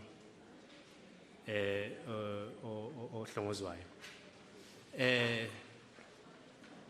Mina ngikhule ngibuka ngidideka ukuthi kwenzeka kanjani ukuthi umhlaba omuhle kangaka onwe abantu abamhlophe kodwa kuthiwe egcineni umhlaba owabantu abamnyama. Noma ngithi ngiyafunda ezincwadini kusukela ngimncane nje ngisafunda lesi sifundo kuthiwa ihistory singakaqedwe ezikoleni. Bekuvela ukuthi obabamkhulu bawuzabalazele lo mhlaba uthathwa kabuhlungu ukubona ondle bekhanyelanga emkwamkahaga. Ngithe mase impela sengibukisisa kahle ngifunda impela umlando ngathola ukuthi abawuthathanga kahle kuchitheke igazi osekuthi njengamanje sekuyilesi sikhathi sikuthiwa thina umhlaba akasiwuthenge umhlaba wethu wathathwa kabuhlungu. Mina okwami nengifisayo ukuthi umhlaba wethu awubuyele kithi ukuthi singaze siwukhokhele futhi baphinde futhi bona banikezwe isinxephezelo ngomhlaba wethu abawuthatha kabuhlungu kufa babamkhulu. Kuyimanje asinabo baba bawuzabalazele bawufela lo mhlaba sekuthiwe kugcineni thina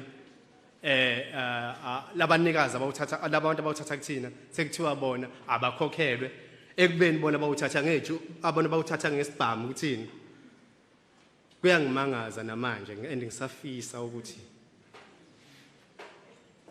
labaholi bethu abahleli ngaphesheya phambi kwethu lapha ukuba baluphuthumise lolu hlelo ukuze umhlaba wethu ubuyele kuthina mhlawumbe lokho kokunciphisana nendlala ebhuqabhuqa isizwe sala South Africa yingoba sifa nje indlala kanje kwanda nanezifo kanje yingoba sishoda ngokudla okusilungele ngoba ukudla okuphuma emhlabathini ikhona okunomsoco lokudla okuqhamuka le phesha kwelwandle okutransportwayo ngemkhumbi ukuhamba inyanga ngenyanga sizodayiselwa la ukuba babuyisa umhlaba wethu bawubuyisa la siproduce thina ukudla la sidla ukudla okufresh wasona lesi sifo lesi ngaba kusibuqabhuqe kanje ngoba ngabe sinomsoco sidla ukudla kunomsoco siyaphila ngiyabonga.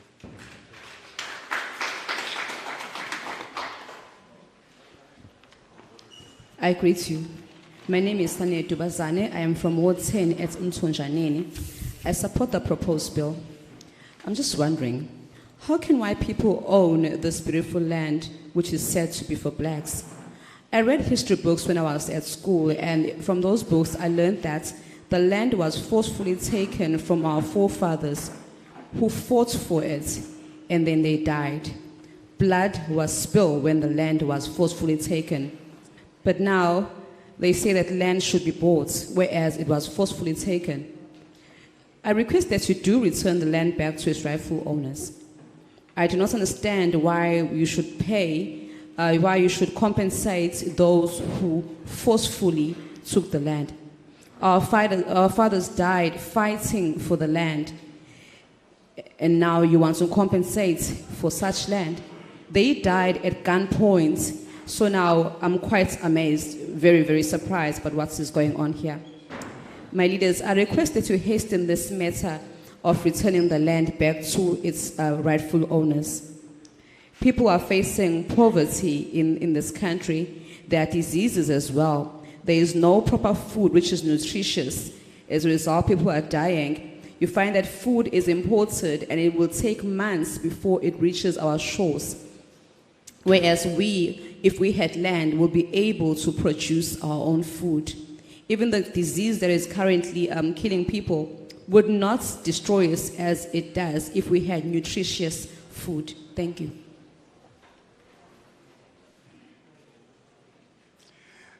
Angibingelele ihambeli zethu isuke eParliament bese ngibingelela ozakuthi bonke sinabo endlini. Igama lami ngukuthi Msani Mthethwa oyimember ka ANC osuka endaweni yakwaMthethwa. Mina ngizokhuluma mhlawumbe okuningi engisakuphinda phinda okushiwo ngoza kwethu kodwa engizokuqonda ngqo ngiyawusupporta umthetho lona ukuthathwa komhlaba ngaphandle kwesinxephezelo. Umhlaba wethu siyazi kahle kamhlophe ukuthi wathathwa kanjani. Ngeke ngibuyabuyele emagameni kade eshiwo ngoza kwethu. Siyazi ukuthi nje ukuthi umthetho inkinga yomuntu omnyama iqale ngokufika kwabantu bokuhamba kakhulukazi laba bamhlophe ukuyibona abathatha umhlaba wethu. Ngakho ke ngizocela mina koza kwethu abaphusuka eParliament ukuthi cha abake bewusheshise lo mthetho lena ngoba kubantu bakithi angifuni ukuqamba amanga inhlupheko isisenze saze siyehluleka manje ukubekezela. Nami ngingomunye impela ngithule ngiyibukele ngoba uma ngizobuka isimo senkinga ekhona kunamuhla siswela mina la eJust Bay ngikhulele khona indawo engikhulele kuyo lona ngelusa ngihamba yonke indawo kweli ngekho idolobho lonke leli lalingekho mina ngizalwa la sasuswa sahlakazeka ngeindawo saya endaweni engakhiqizi zonke benza isiqiniseko ukuthi indawo esasisuswa siswa kuzo indawo esingakwazi ukukhiqiza kuzo sinakho ukudla abantu babulawa indlala. So kuyisifiso nokucela ukuthi koza kwethu ake bengancithisi lapha neParliament ngoba esikutholayo kusengathi abafo laba bathatha umhlaba wethu ngobuqili nangokusiqhwaga. Hayi kusengathi bayambambathana nabo side lesi sikhathi 27 years sikwipower kufanele kuze kuvuke nabanye abathola amathuba eceleni besifuna ukusebenzisa indlela okungezona manje ukuthi sithole lo mhlaba. Cha, ake sisebenze kakhulukazi inhlangano ngizoqonda kakhulu inhlangano yethu okuyiyona ephethe inhlangano yabantu ephethe okuyiyona ephethe uhulumeni ukuthi hayibo akusheshe. Futhi uma ngingasheshi hayi abantu bazoyibonela. Bazowuthatha umhlaba sizowuthatha. Angingasho ukuthi sizowuthatha ngoba siyawufuna. Asuceli ngiyabonga.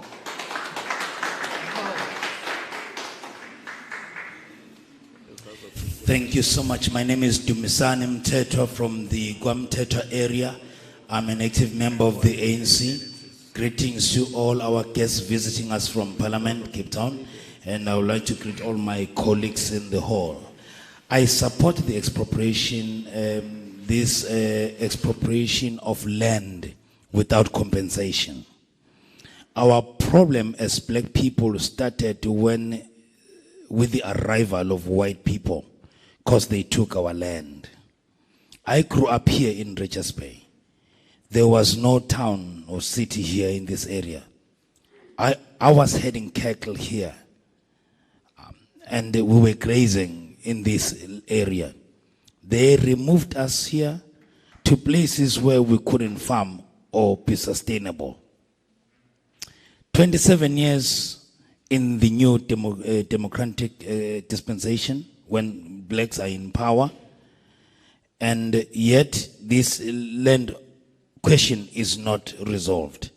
Now we are opening a room to opportunists who are now grandstanding this land issue. Let government fast track and accelerate the land issue, because if you don't do that, we the people will take it ourselves. Thank you. Sanbonan ngibingelele kuyihambeli eziqhamuka komkhulu ezibukeka zizinhle ngaphandle angaze ngaphakathi.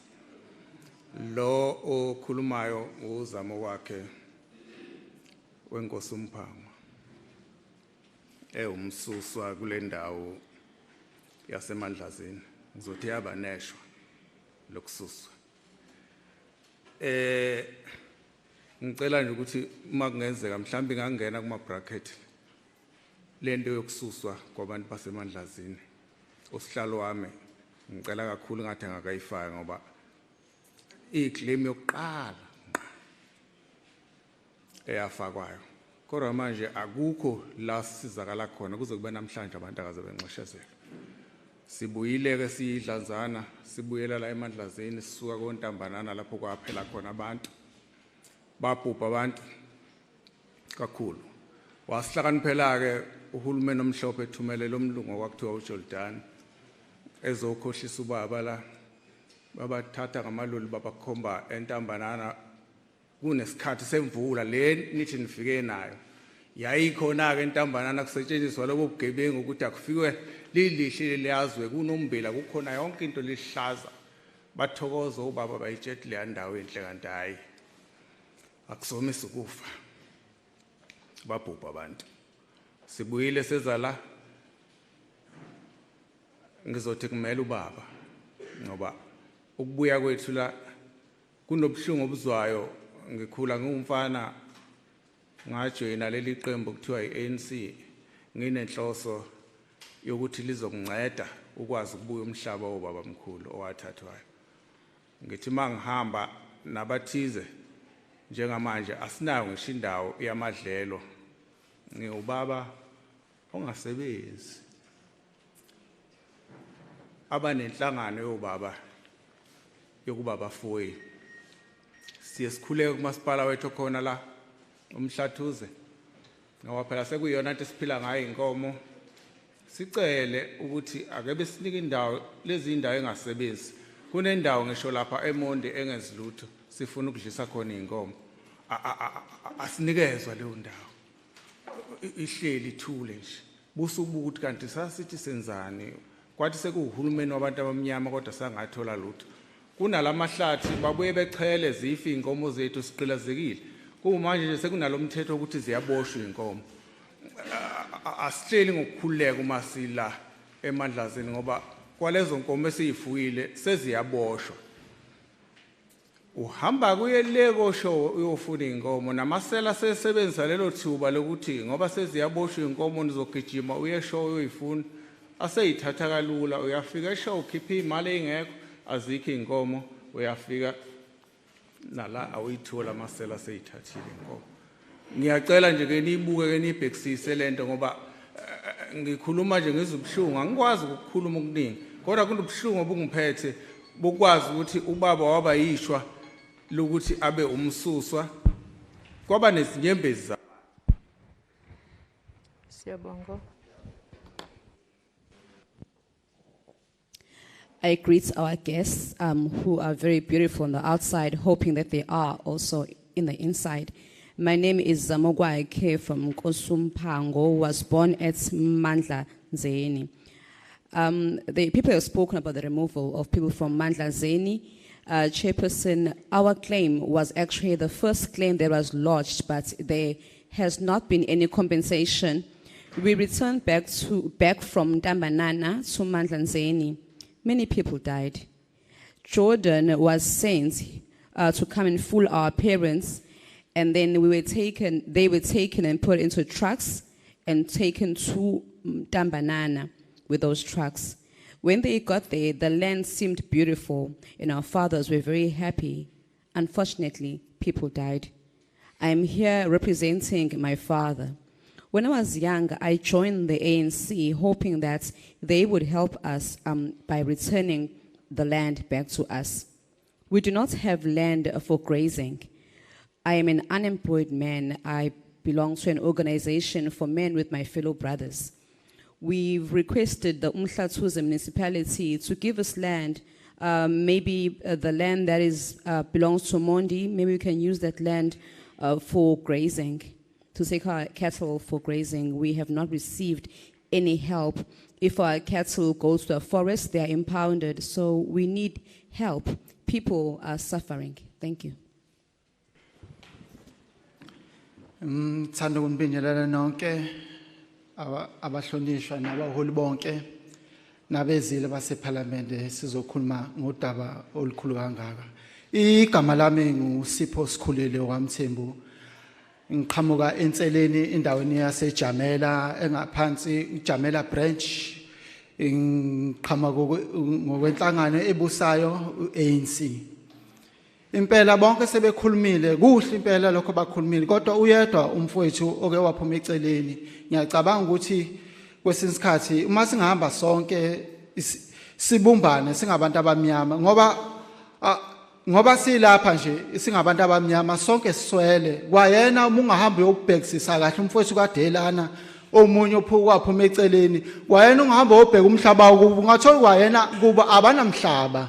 Ngakho ke ngithanda ukubonga uJohn Langalibalele Dube yena omunye wabasunguli ANC ebusayo njengamanje okwakuyisifiso sakhe owabona abantu abamnyama behlukunyezwa ukuthatha umhlaba from 1879 uKing Cetshwayo elwa nabantu abamhlophe eSandlwane lapho khona abelungu bendawonye bonke behlanganyela abantu abamnyama ukuthi cha umhlaba mawuthathwa kubantu abamnyama. Ngakho ke sithi lento eyenziwa abantu abamhlophe ababe wrong kanti umhlaba ubuyingane kumele kuze kufe abantu abangaka. Nangu Saul Mkhize wafa efele umhlaba, nangu Khrizani naye futhi wayekhalela wona lo mhlaba yena lo wafayo. Baningi abantu abafayo ngesikhathi okufuneka wona lo mhlaba. Ngithi mina akuyekwe lokhu kubanjwa inguyazana engasisi indawo inguyazana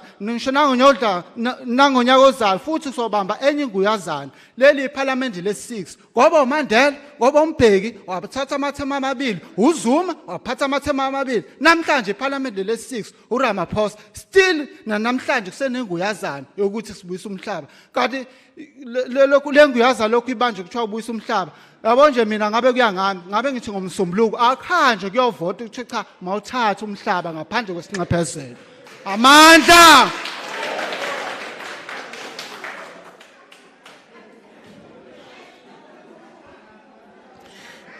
Greetings to all our leaders, My name is Sipho Mthembu. I am from the Jamela branch in Zeleni. I belong to the ruling party, the ANC. Black people must unite. I noticed that one of us here spoke against this bill, only to find that when we go back to where he comes from, his own family was also disenfranchised. His own people are also landless. From the days of John Langalbalele Dube right up to King Cetshwayo, they all fought for this land.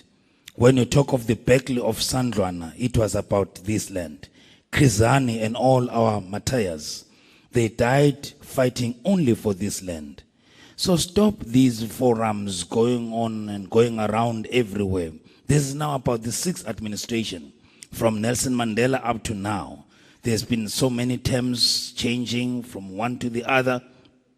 We're still talking and talking on land. And if it were for me, this coming Monday, we will go and vote on land and take back the land. Thank you. Ngibingelele ikhulu zonke ngibingelele bonke abaphambi kwethu nohulumeni ekhona phakathi kwethu ukhuluma usenzo Similane lo from Enseleni Senzo Similane from Enseleni Ward 7 Jamela branch ngi-ANC umfowethu lona osephume phambi kwami la usipho usevele washaya zonke izinto kodwa ngoba seyenzeka abanami la fanele ngigcine sengikhulumile useshayile mfowethu yazi lapha Enseleni sinenkinga enkulu mayelana nomhlaba ishe enkulu le Enseleni hlala endaweni encane kakhulu la ndawo mawubuka kunebhono ukuthi umakade lapha eshe igama lakho makade unomhlaba ungodlula thina sila ngaphakathi ngeke ngime ngibuka ukuthi wayenika obani lo muntu ndawo engaka wayenika obani thothi sinesiqoqene kanje nezingane zethu umyedo yazi esuka la mhlawumbe ngizofika eBay uba yedwa la baba ukuthi wayenika obani mhlaba ongaka lapha Enseleni sinenkinga kakhulu ke kufika inhlelo kahulumeni sokuthi akhandla ama-RDP izindlu lezi sesiyibuso ifaka kuphi kuyadlula ke kwezindawo asinayo indawo even ukuthi uhulumeni esinike asikwazi ukwenza lokho kunezihlahla ezinkulu ezinde Chogamthini basithile lapha baningi ba-ona umuntu oyedwa lapha Enseleni and okubhlungu esinakho futhi asinayo lento kuthiwa sengibeqeni isihlalo bothe asikuthume nokunye asinayo police station Enseleni police station isihlala endaweni yobugebengu obukhulu but so ikhanda kuphi police station uyakwazi even uminister ucele before ephethe ukuqala angakuphakamisa lokuyena ayikho police station waphakama wathi naye no vele Enseleni satellite mhlawumbe ebukisa ngathi hlekisa ngathi namanje ayikho indawo lapha manje khona ubugebengu siripothe kuyona so usho kubani so ikhanda kuphi kodwa still singaphansi West Africa singaphansi komhlathuzo masipala wethu ANC futhi uyona futhi nisivotela njalo njengoba nifikile nje nizekuthina niyazi singabantu sibalekile kini but implement lutho asiboni lutho yabona into omhlaba le ine issue enkulu kabi isiphatha kabi ngoba into endala ehlezi ikhulunywa kodwa yenzeki akungabikho ukuthi nifika manje nibhale lapha phansi nihambe but ingabuyi lutho kithi yabona sihlalo ngicela uhambe lo safety and security lapha Enseleni sinayo police station siceleni ke lokho ungirepotele kuyi ukuthi labantu abahlala endaweni njengalena abarenta basafe kangakanani yabo awukwazi ukuphila ungenayo indawo esafety ukwazi uzoreport khona ama case luthi satellite nje onempangeni lento ufike lapha ngekho even lapha thwala indiveni but uhlezi uyisakhamuzi uthi afike kona ngomafama kunayo into ekhona lento le nisijomba ngani mhlawumbe khona icala lezwa mhlawumbe phambilini nathi singabantu lapha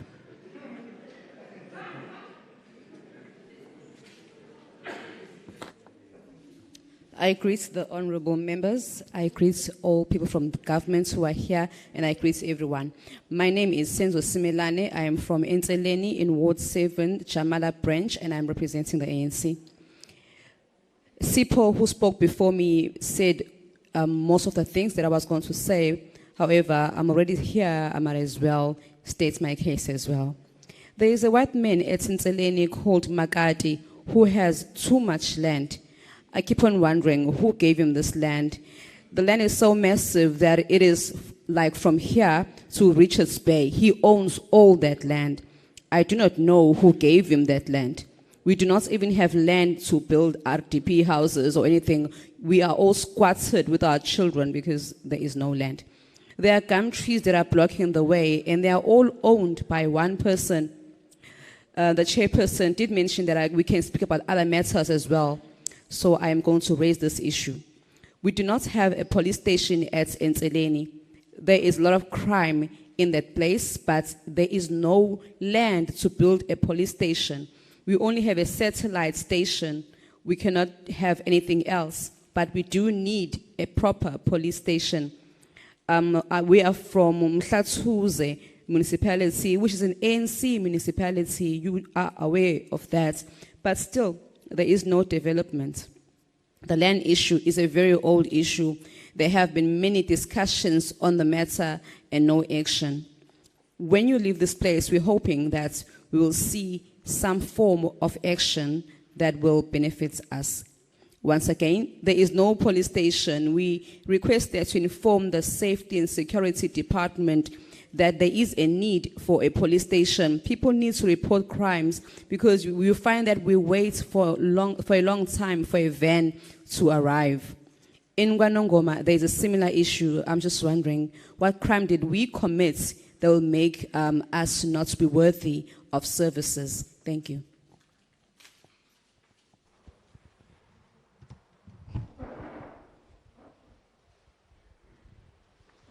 We were coming to this area. Bese sondela ngakuleli cala. Okay, number 1, Oqala. number 2, 2, number 3, statu, 4, 5, Baba, sine sihlanu, 6, 7, sithupha isikhombisa, 8 at the back, shagalombili,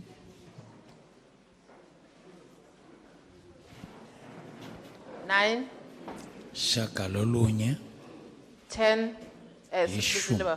10. This is the last round. Yes. 11, 11 lawyer, sabagcina labo, 12, Baba. 12, Baba, you, 13, wena baba, Eh, yes, number 14, 13, ma. 14, 16. I want to see the hand. cela ukubona izandla iphakama. Yeah, umama ndimkhombile. Yes, I've pointed to mama. Yes, and that one, we indicated that this is the last round. Can you ensure that they also get seats? Abogcina laba asiqiniseke ukuthi nabo bayithola ihlalo. Eh.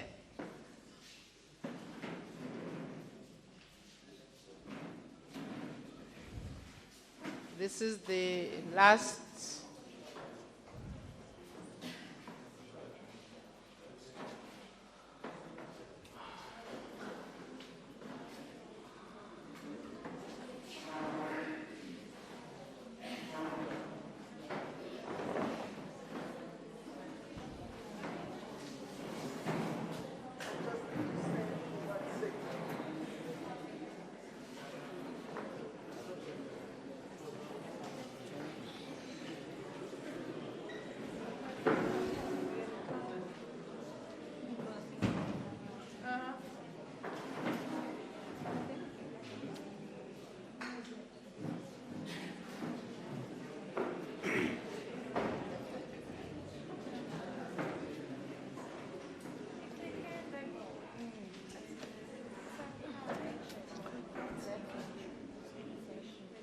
Okay, we can start.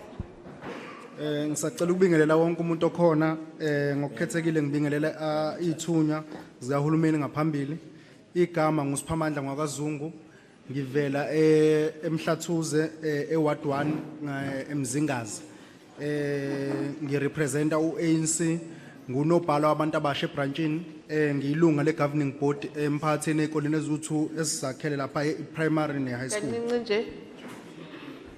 Can we all keep quiet? Sicela kube nokuthula, sicela sithuleni. Thank you. Siyabonga. Ngisacela nje uqala ngokuthi mina uhlelo oluza nezihambeli zethu ngiyaleseka ngalamaphuzu mhlawumbe alandelayo. Okokuqala okungithusayo ngithusa ukuthi South Africa sinemali kanti thina siphezulu kohlelo noma singaphansi kokuyibekezelela South Africa noma abaphathi bethu sizwa kuthiwa iSouth Africa ayinayo imali. Ngokusho lokho ngizama ukuchaza ukuthi ngiyaxakeka njengamanje South Africa mase kufanele ibuyisele umhlaba kubanikazi bayo. Isutshengisa ukuthi South Africa sinemali ukuthi ngakhokhela abantu le mali thina sizwa kuthiwa yikho eSouth Africa. So mina ngokwami bengathi nje ngoba umhlaba wathatha okubhlungu wathatha ngegazi ngisacela nje ukuthi umhlaba kuze abantu bengaze bedinwe ngoba nami ngomunye wabantu singaze sidinwe ngendlela owathatha ngayo bawuthatha mahala akaze bekhiphe lutho. Sicela ukuthi umhlaba ubuyele kuthina futhi ngaphandle ukuthi kube nesinqephezelo ngoba sazi South Africa ayikho imali. Sikhulume nangendaba yokulinda. Sesilinde kakhulu ke ngicabanga abafethu abanye ade besho la ukuthi kusukela mhlambe iANC uba semandleni saba nethemba lokuthi isikhalo sethu sokuqala kwakumhlaba indlela owathatha ngayo saba nethemba lokuthi iwona into yokuqala uANC mungena ozodila nayo noma ozoyilungisa. So njengamanje nathi ke sithi asikubeke siyajabula futhi ukuthi abaphathi bethu bafikile sesiyahluleka kodwa ukulinda. Siyabonga nje ukuthi bafikile njengamanje beza la kuthina sesinethemba lokuthi kusuka manje shuthi kukhona okuzokwenzeka. Omunye koza ukuthi uzwathi ngisho ngomsombuluko mangathiwa kuyenzeka kuba khona okwenzakalayo.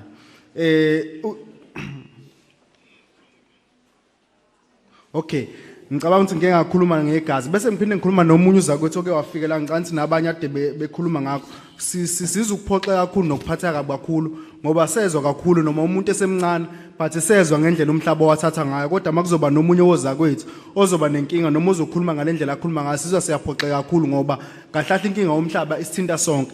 Ngikhulume ngathi nje thina njengabantu abasha ziningi izinto ezisemqondweni ziningi izinto esifisayo njengabantu abasha but ngenxa ukuthi when it comes to umhlaba silimithiwe asikwazi ukuthi lezi zinto esifisayo uke wabeka omunye wathi kuyenzeka uthola ukuthi esikoleni awuphiwe kahle but ngenxa ukuthi awuphiwe esikoleni makukhunywa ngomsebenzi wezandla uzokufeza phi ke lokho ngoma kuthiwa wena mhlawumbe indlela engakuphilisa umsebenzi wezandla khona abantu abadlala ibhola siyabona ibhola liyabalekelela but wona lawo magrand azokhanda apha uma ukuthi umhlaba wukho khona abantu esikoleni uthola ukuthi ngempela baphiwe but ke bona ngoba bengaphiwe esikoleni kufanele sithi sifunda njengamanje sibe sazi ukuthi kunemkhakha eqondile esemphakathini mhlawumbe ngabe bakhanda ini benza ini emphakathini but umuntu siyazi ukuthi lezi igebengu nalama drugs okuthiwa akhona njengamanje mhlawumbe ezinye zezinto ezenza ukuthi abantu abasha begcine beyinikele kuma drugs noma begcine lento masikhuluma ngento yokufunda uthola ukuthi siphansi ngokwezinga ngento yokufunda ingoba vele thina singabantu abasha zikho izinto esikhipha busy ngazo mhlawumbe singathola indawo yethi back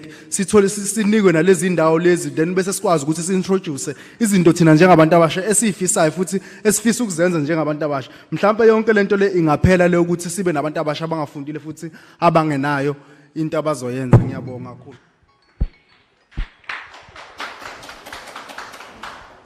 I greet the honorable members. I greet everyone who is here. My name is Umhlathuze. I am from Umhlathuze. I am an ANC member and I'm the secretary for the youth in the ANC. I represent two governing bodies. I serve under two governing bodies for two schools, that is, a high school and a primary school. Firstly, I support the bill and I will state my points for that. South Africa is said to be a country that does not have money. We have waited patiently to see what will happen to this country which has no money. Land was taken forcefully. However, now it seems that there is money. We are very angry because we can see that there is money for compensation. However, we are told that there was no money in this country. We've waited for too long. When the ANC took power, we were hoping that the land would be returned to our people because that was the first issue that we raised. And we were hoping that this issue of expropriation of land would be resolved. We're quite happy that you've managed to arrive here.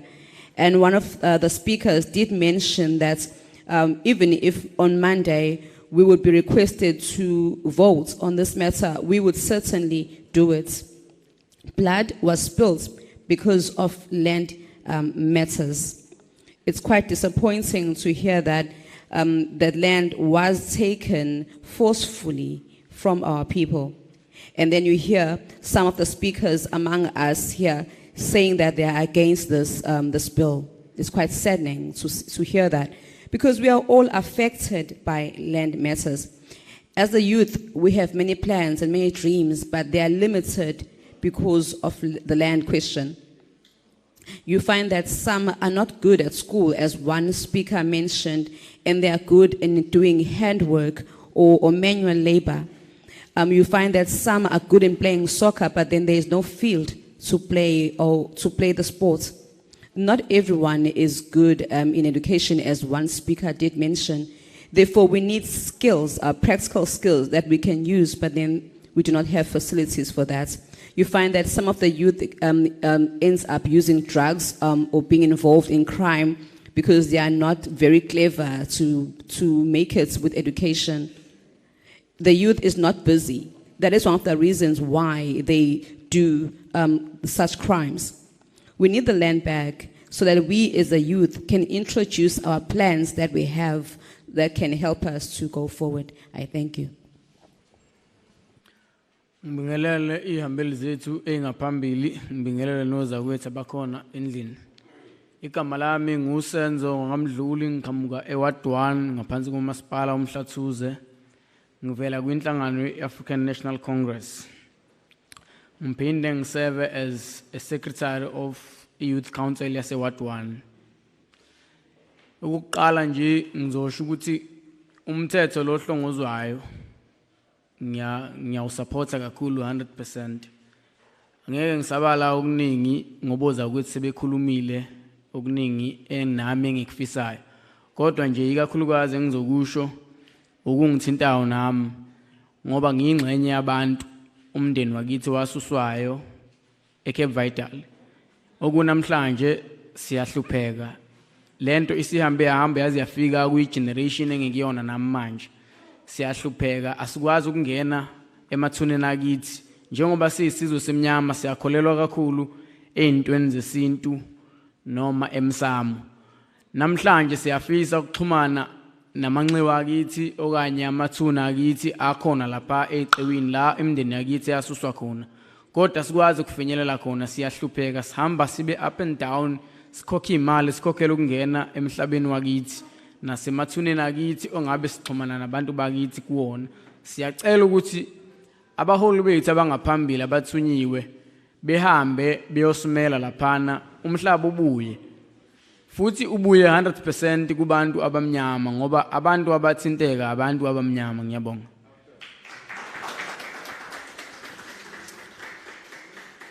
I am Senzo Mdluli from Ward 1 Umhlathuze. I'm a member of the ANC. I also serve as the Secretary of the Youth Council. Greetings to all our leadership and greetings to everybody in the hall. I fully support the proposed bill 100%. I would, however, like to state what concerns me directly. We have been impoverished a great deal because of these land grabs. Our land was taken away from us. Our land was turned into game farms. We've got our graves, our ancestors lying there. As people of culture, we can't even do our ancestral proceedings because we don't have access to the graves of our forefathers. Our life has deteriorated in a huge way, so we need our land back. Please assist us to get back the land. Thank you. Ngiyabingelela igama lami ngukhulekani Mpanza ngisuka eWard 16 ngaphansi komasipala Umhlathuze. Ngibingelela ikhulu zethu eziphambi kwethu engenamhlaba nezinawo. Mase ngibingelela bonke abantu bakithi abangenamhlaba abagcwele la. Lento nje iqala la. Lento iqala la. Yabo masithatha serious abantu abamnyama. Icompany kabale esupply la amanzi ayomlungu la ngaphansi kweregion yaseKingcetshwa akekho umuntu omnyama oproduce amanzi ukhona kodwa anisithathe serious iqala la. Then nithemba ukuthi entweni serious kanje imetha umhlaba ngakwazi ukuthi nishintshe yazi lento iyathuza ngakwazi ukuthi nisithi constitution sathele ukuthi nisupport nje small business Ubethiwa nihambe nabuze King Cetshwayo mapha amalokhuzana ama companies akhona abantu abamnyama angakwazi ukusupply ngamanzi. Ngithatha serious nesithuthukisa. Kodwa manje asikwazi unithembe into ezinkulu. Let us not use this land expropriation or compensation as a slogan or electioneering towards the local government elections, you understand? Land is serious and is very sensitive. Obabamkhulu besibafa mina ngwakampanza ngisuka eWasisten eMvutshini lapha ngizala khona ekhaya komama ngizalwa kwaXulu thodo ndaba senkweleni khona ndawo senkwaleni ngala ngoba kuthi senkelweni nje ikuboka mama wami lapho ama Crooks brothers babizwa kanjani isibongo sabo bathatha umhlaba obabamkhulu bathathwa ekhaya komama bafakwa ematsheni lapha ngasemandawo endaweni engakho productive yabo lapha ngizothi utshalana kuphuma ilutha amatshe, you understand? So bathatha lo mhlaba lo bawenza owabo ababhekanga nanokuthi athe kukhona imali bakhonani kwalinywa pheko babamkhulu bami. All I'm saying is that mangabe ubona something evunde lapha eNorishwe obabamkhulu bami akwalinywa pheko wabo umhlaba umalumsezo wawuclaim namandla akazubuye. So this thing is very sensitive. Asingayithathi mhlawumbe nina kulula ngoba nise parliament niyahola labantu abahleli la abahola banamhlaba basebenzi, you understand? So nina kulula yabona makhulumela kahle kahle sikwazi ukurepresentwa abantu abenza abahola amamiliyoni ngonyaka sibe singenalutho. Lo muntu babazi ubuhlungu sibhekana nabo on a daily basis, you understand? Sibhekana nama challenges amaningi. That's why uSankara eBurkina Faso wasayina Sankara oath wathi mangabusenzela uhulumeni isibhedlela osebenzisa sahulumeni ingane yakhe ifundaphi ifunda kwimali wena le education oyifita thina uyithatha serious lapha awuyithatha serious, you understand? So kumele silwele uguquko izinto ayikwazi ukuba kanje and umhlaba sizowuthatha with or without you.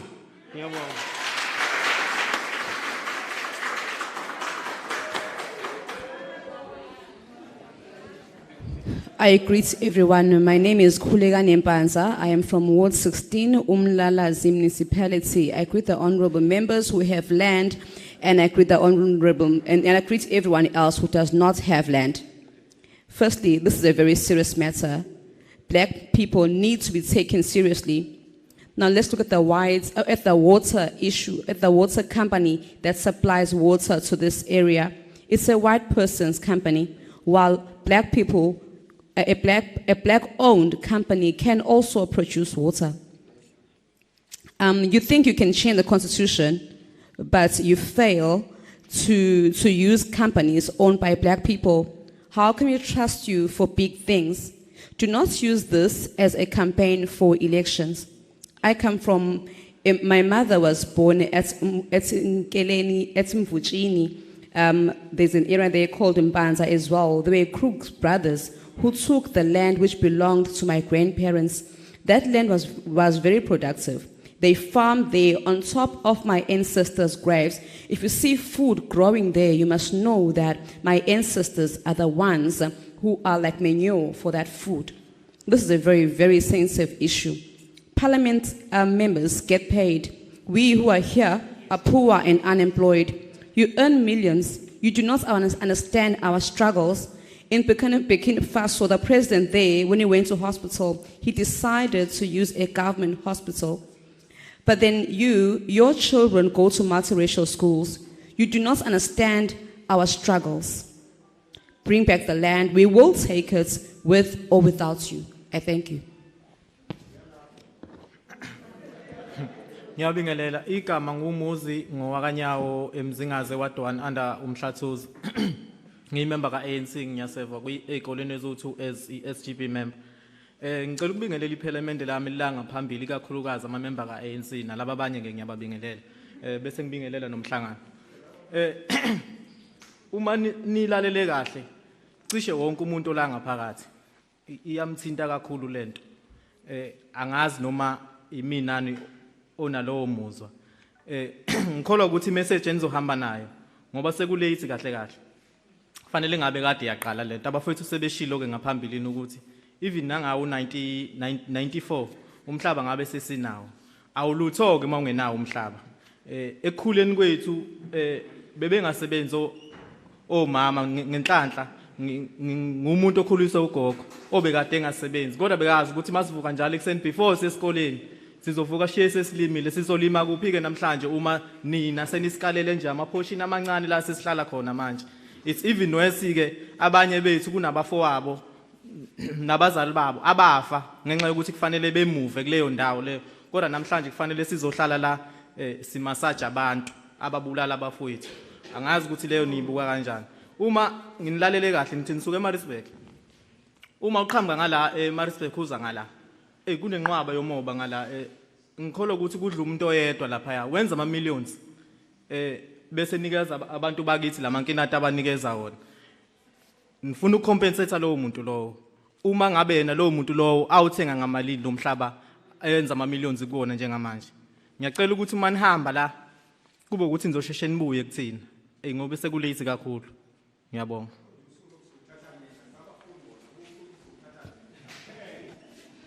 My name is Mozinyawo. I come from Ward 1. I'm a member of the ANC. I also serve as an SGP member. I would like to greet our portfolio committee, more in particular the ANC members and others.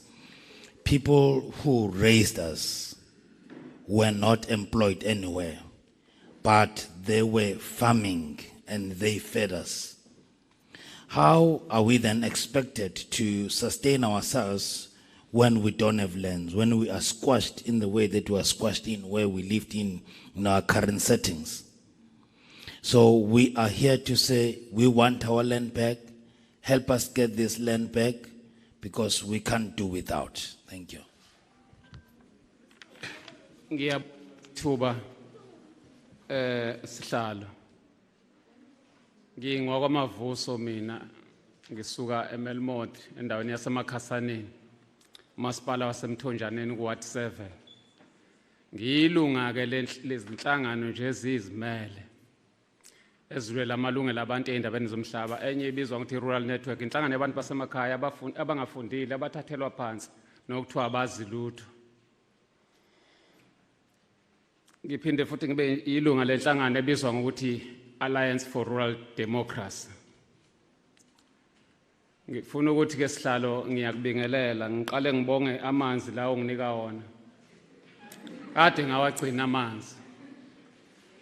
Kube kuya ngami ke oba ngifike ngemoto ubuzongiphathisa nje ungigcwalisela imoto. Ngifike ngiphathile nabantu emakhaya. Amanzi kade ngawagcina sewuphelile unyaka. Sengiphila ngokuphuza ikhokhi manje. Nayo ngiyayicela kubantu abasebenzayo ngoba nabo banawo amanzi banawo bayithengela wona afakwe kanjena nawo egujini. Ngifuna ukuthi ke uma ngikhuluma ngomhlaba ngoba ngifuna ukukhuluma ngomhlaba section 25 kwi constitution uthi umhlaba lo ungathathwa uma kuyi public interest noma national interest. Leli gama lithi public angilazi ukuthi lisho bani ke ngoba isikhathi esiningi abantu mabekhalaza ngiyengibabone beboshwa kuthiwa benza public violence. Akube kusashiya ukuthi bona bayi public futhi. Uma sizokhuluma lapha isikhathi esiningi asilalelwa. Abanye abantu ababizwa ngokuthi bona sebeyi public thina siseyona abantu bayakhalaza umgwaqo wonke. Kuthiwa kumhlaba ungathathwa. Ngiyavumelana nokuthi awuthathe umhlaba ngivuma ngendlela ukuthi ngize nginqayekuzisa ikhanda ukuthi awuthathwe ngaphandle kwesinxephezelo. Kodwa bese ngiba nombuzo ukuthi sizonikezwa yini ithuba sibe ingxenye nathi sikhombe ukuthi imuphi umhlaba okufanele uthathwe. Ngoba kufanele kube yithi esishoyo ukuze lo mthetho ungasijikeli kusasa nisephuca umhlaba nje banihlale nisephuca nifake imayini ningakhulumile nathi. Sizoba ingxenye yini yokunikhombisa ukuthi nanko umhlaba okufanele uthathwe. Uyini wona lo mhlaba enikhuluma ngawo noma okukhulunywa ngawo la? Umhlaba lo uhambisana namanzi, uhambisana nama mineral, uhambisana nomoya. Ibhano imali ndiza lapha akube ukuthi licelile imvume nathi siyahlomula ngokundiza kwalo. Phezulu komhlaba wethu. Umhlaba wethu uulwandle. Umhlaba wethu uyizinhlanzi. Umhlaba wethu izinyamazana. Nifuna usibuyisela inhlabathi nje lekuphela isurface kuphela. Singenamanzi siqede nithi apply ama license amanzi.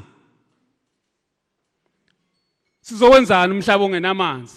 ongenanyamazana ongenanyoni ngoba inyoni nenyamazane konke sekufuyiwe izinja zethu makushona umnumzana ngakithi kufuneka ukuthi uma esengcwatshiwe sekwenziwe ihlambo kufuneka ukuthi ke ebese siyozingela inyamazana ngakho ke ngiyabonga mphathi wohlelo ngifuna ukuthi ngiyabonga kakhulu ngiyawacela manje.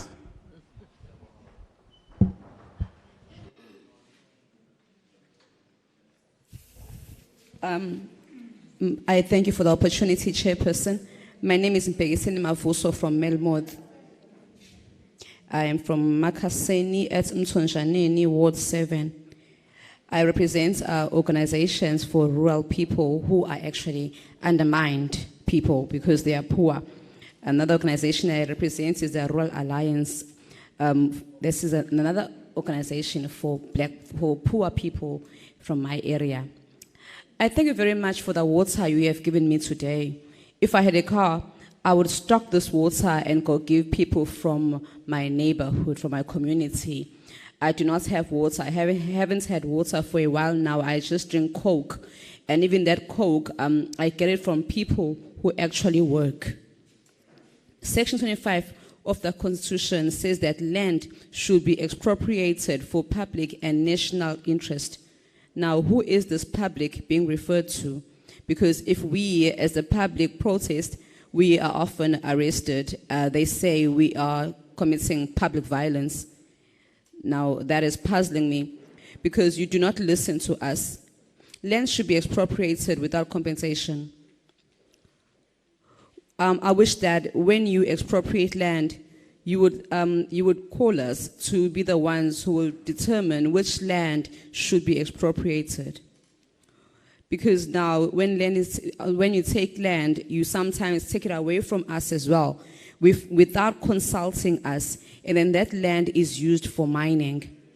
When you expropriate land, will we be involved in this expropriation? And you also need to know what land actually is. Land refers to water, minerals. If an aeroplane flies across this area, we ought to benefit from that.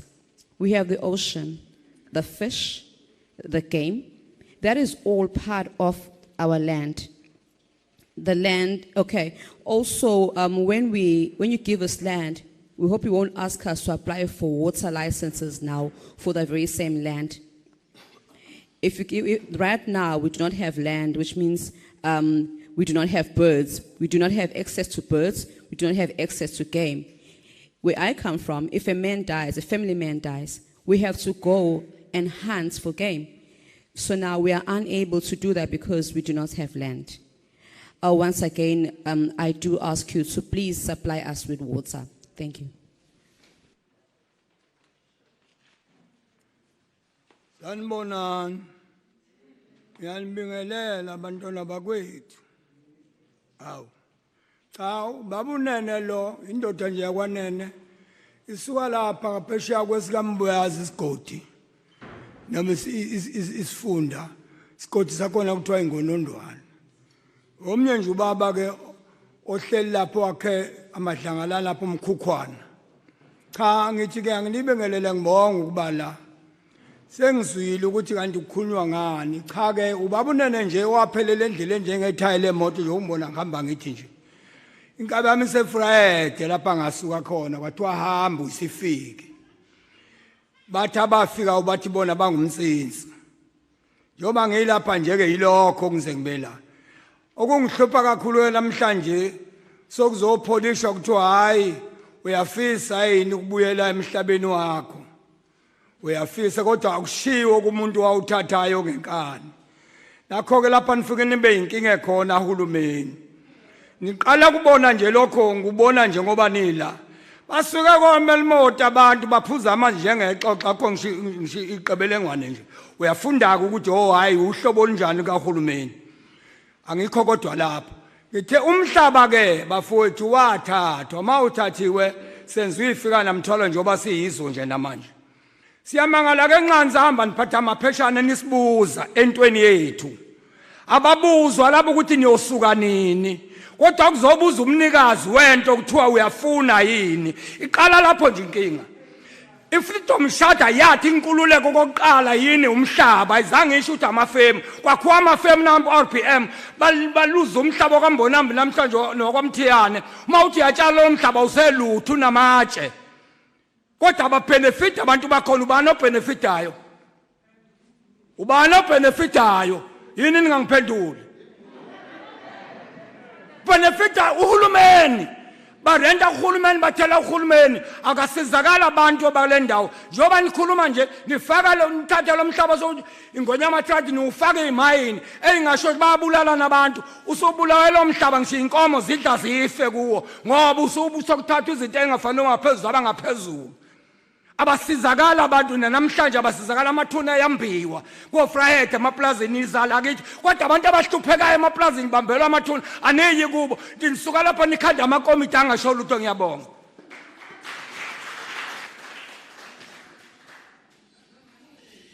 Greetings, family. I am Mr. Mnene. I come from Umhlathuze area. I am a resident there. I originate from Vryheid, where I was removed by foreigners. And they said I don't belong there. Foreigners told me I don't belong there. And today I am asked whether I want to go back to my own land. But you are not talking to those who have since occupied, who have taken our land.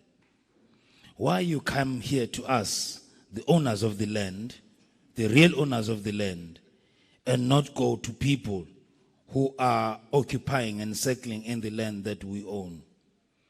Because the Freedom Charter simply states that the first freedom is land, not these firms and factories we see mushrooming everywhere, because they don't benefit us, the local people. As a matter of fact, they are messing up with the grazing land and the farming land. If you go to Vryheid, you'll encounter and witness real land issues where people have been disenfranchised. So let's go to those places and get back the land for our people. Thank you. Ngiyabonga. Oqala nje yena ke ngibingelele usihlalo nekomiti lonke afike nalo bese ngibingelele nabo bonke abakhona endlini. Igama lami ngoIsrael wakwaMasuku ngiqhama kumlalazi masipala iward ngiyona uward 10 ngila ngokuba ngiward committee ngilebaleke ama structures engiqhama kuwona. Kuleli phuzu esilidingidayo namhlanje silethelwe lona ngiya supporta more than 100% ukubuyiswa komhlaba kubantu abamnyama abangama Africa. Kepha okumpha kosihlalo bengacela ukuba ongiphathele khona engicabanga ukuthi futhi nabanye bethu enginabo la nabangekho la bangakuthokozela lokho. Okokuqala akuthi uma umhlaba ulethwa kithina masinikezwe uqeqesho olupheleleyo lokuba lo mhlaba uma sewukithi sizawusebenzisa kanjani ukuze ukwazi kusizuzela lokho esifuna ukuba usikhiqizele khona. Okokuqala lokho. Okwesibili isicelo sami sithi sihlalo akube khona uhlelo futhi olucacile lokuxhaswa njengoba bekwenzeka kulabo ebesibabona engizothi bengama white farmers ebeyangalwesweli uxhaso lokwenza umkhiqizo noma ukuqhuba umsebenzi wabo lowo ebebewenza njengabalimi noma abasebenzisi bomhlaba. Kuyisicelo ke enginaso kuba ke uhulumeni wethu akathi uma esibuyisela umhlaba kungafani nalokho esike sakubona la bekubuyiswa khona amaplaza kuthiwa nikezwa abantu maqedane aphenduke abe zinkalo nje engasakhiqizi lutho. Umuntu uyalandela uyathola ukuthi yebo isizathu salokho ingoba bathe mabebenikezwa abanganikezwa uqeqesho olwenele lokusebenzisa lo mhlaba njengoba kumhlaba bekucommercial. Ngiyabonga sihlalo, ngibonga kakhulu. I thank you for the opportunity. I greet the chairperson, I greet the committee, and I greet everyone who is present here. My name is Israel Masuku from Umhlathuze Municipality, Ward 10. I'm a ward committee member, even though I will not mention the structures that I represent. I support this bill more than 100% that land should be returned to black people. Chairperson, there are many people who will agree with me when I say that when the land is returned, people should be given full training on how to use the land so that they can be able to benefit from the land. Secondly, we need a clear program concerning funding, just like it used to happen with white farmers, where they would get funding so that they can be able to produce their products from their farms. Our government should return the land, but then ensure that when land is returned, people are trained on how to work the land so that it would not be like it happened before, that the land was returned, but then the farms became deserted and they were not productive anymore because people lacked training. We hope that you can give people training so they can, that those farms can be commercial farms. Thank you. Ngibonge sihlalo ukuthi sithole ukunyonyoba zesifikela sisuka kude sibonge nekomiti lonke ke noma niyibeke la eLicious Bay lengxoxo ethi ayibe ngcono kahle kodwa nesikhalo mina esincane la okucindezeleke khona abantu kakhulu niyayikhokobela leyo ndawo ningathandi sihlala ukuya ngakuyona ngoba nifuna ukubona amathuna alaba bantu ambozwa ngogandaganda bese nikhetha indawo engathi ingcono inobucwebecwebe bese nizoyibeka ngakhona ingxoxo nenzela ukuthi kube ngeyethu sodwa esothi mase siyixoxa kuthiwe ayi sigebengu lesi besiyithatha leyo ndawo lapha eLicious Bay ngoba vela ayiyange egodini emakhosini kuba manguka la akekho uthunywe inkosi ayikho futhi inkosi eyadlelwa umhlaba la ukwakhuluma koyedwa la wakhuluma ngocetshwayo ushuthi ke na impilo leyo yayilwela lapha ikwangobese ngungobese sibongo sami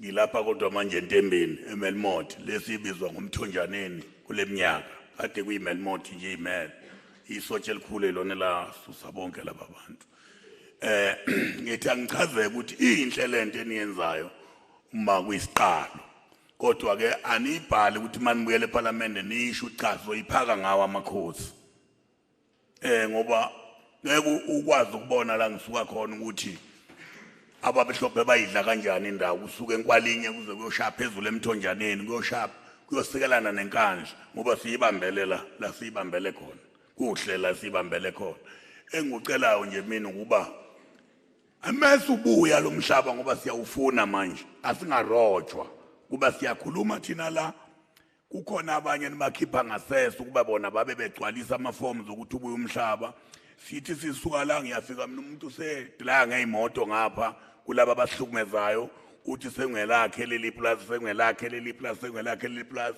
kwathuna lakithi lingaphakathi manje eplazini lomunye abanye abayizikhulu khona eParliament uthola ukuthi sebe nabantu sebebafakile kulo mhlaba koqoqalwa phansi kuliweke makunjalo ngoba amaplazi ngapha eMelmot akhona sikazwe ngokuthi ayabuya kodwa nosibani manje la umaplazi mangikhuluma kanjena nje khona ngabe unikini ikhanda lapho uthi awuzweke lonto sesokhomba leli plaza selibuyele mina uhweba yena manje abantu laba bahutshwayo abakalitholi leyo ngxenye ngiyabonga kakhulu kodwa khona ukuthi kube khona ukukhuluma nje nami ngizolushumayela kodwa isimemo enisenzile besinyonyoba ngoba abantu abaningi abasazi lesimemo sifike ebusuku imoto isisekuseni izokuthatha asimenyezelwa nase emsakazweni lesimemo lesenzile kanti sithinta kakhulu inkosi nje yakithi entembeni ayisazi kodwa ngikhuluma ngentembeni mina inkosi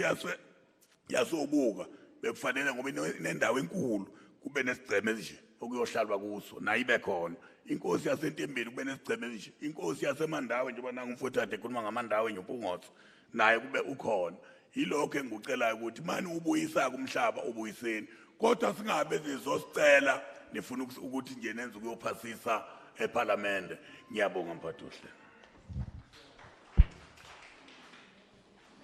Just before you speak, we would like to indicate that we had invited traditional leadership, Besiwamemile amakhosi but through the House of Traditional Leadership sibamema ngendlu yobukhosi amakhosi oselwa in the national and in the province. kuzwelonke nakwisifundazwe. So we humbly apologize that that invitation didn't reach the houses you have mentioned. Sithanda ukuxolisa ukuthi leso simema sifikanga kulezi zindlu lezi ozubalulile.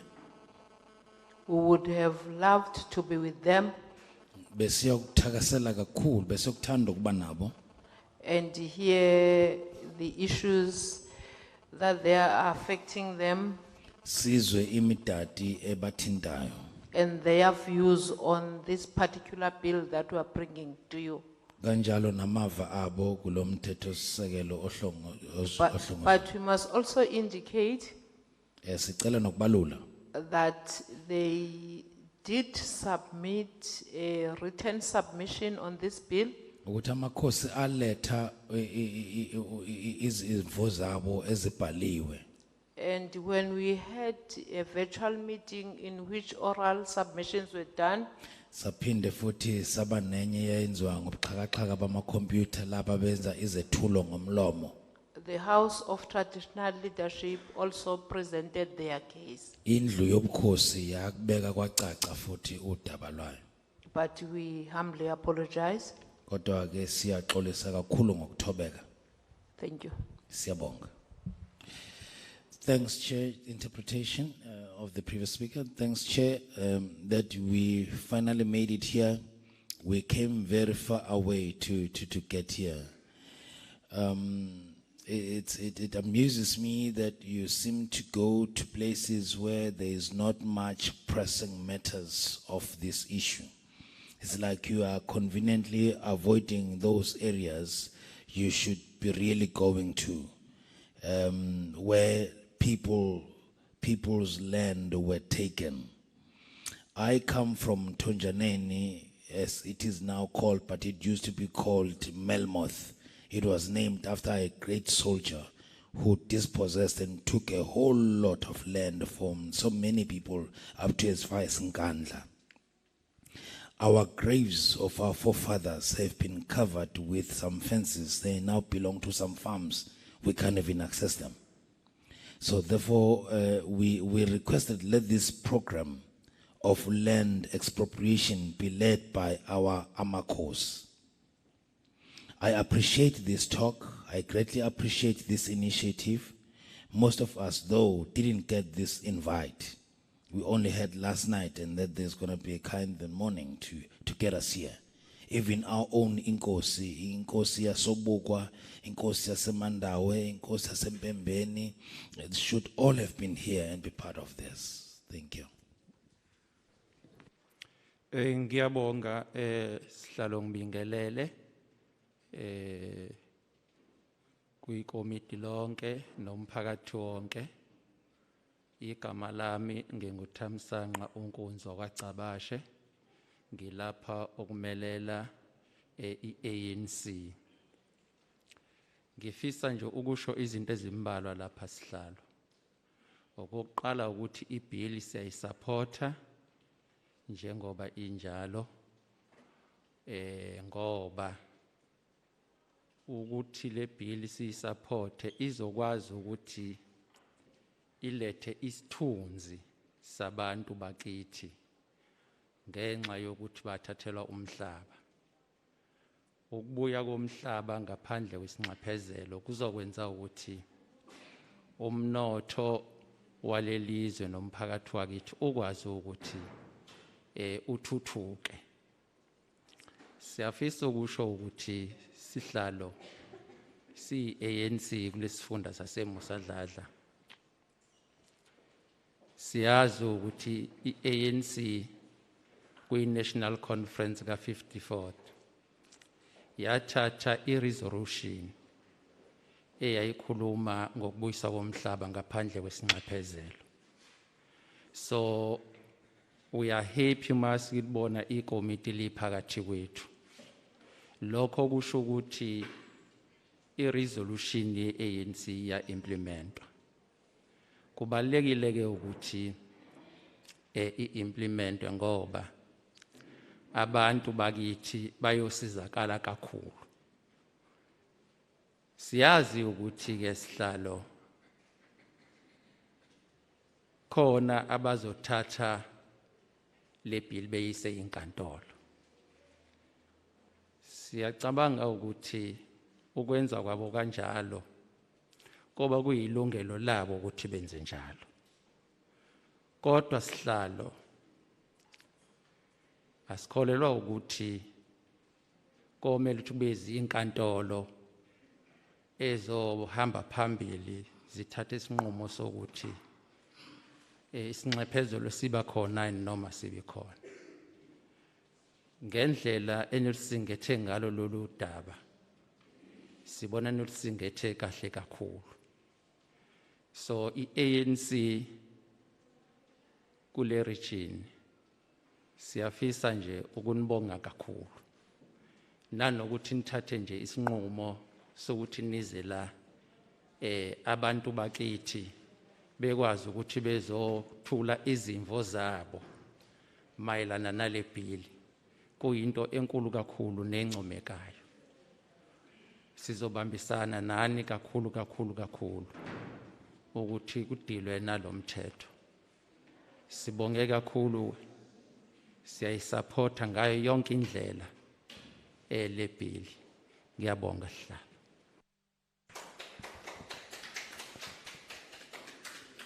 Thank you, Chair. I greet the committee and I greet the community at large. My name is Tamsa Ngankunzi Kakabashe. I am representing the ANC. I come from the ANC. Chairperson, I support this bill as it is because it will bring respect back to people whose land was expropriated. Returning the land back to the people will contribute towards the development of our economy. The ANC chairperson in this region, yes, the ANC chairperson in this region, we look back to the time where there was an ANC National Conference number 54, where there was a resolution taken to expropriate land without compensation. I'm actually very glad that this is finally going to happen, that the resolution taken by the ANC will be implemented. Land is very important to the people because it will benefit our people. We know, Chair, that there are those who will take this bill to courts.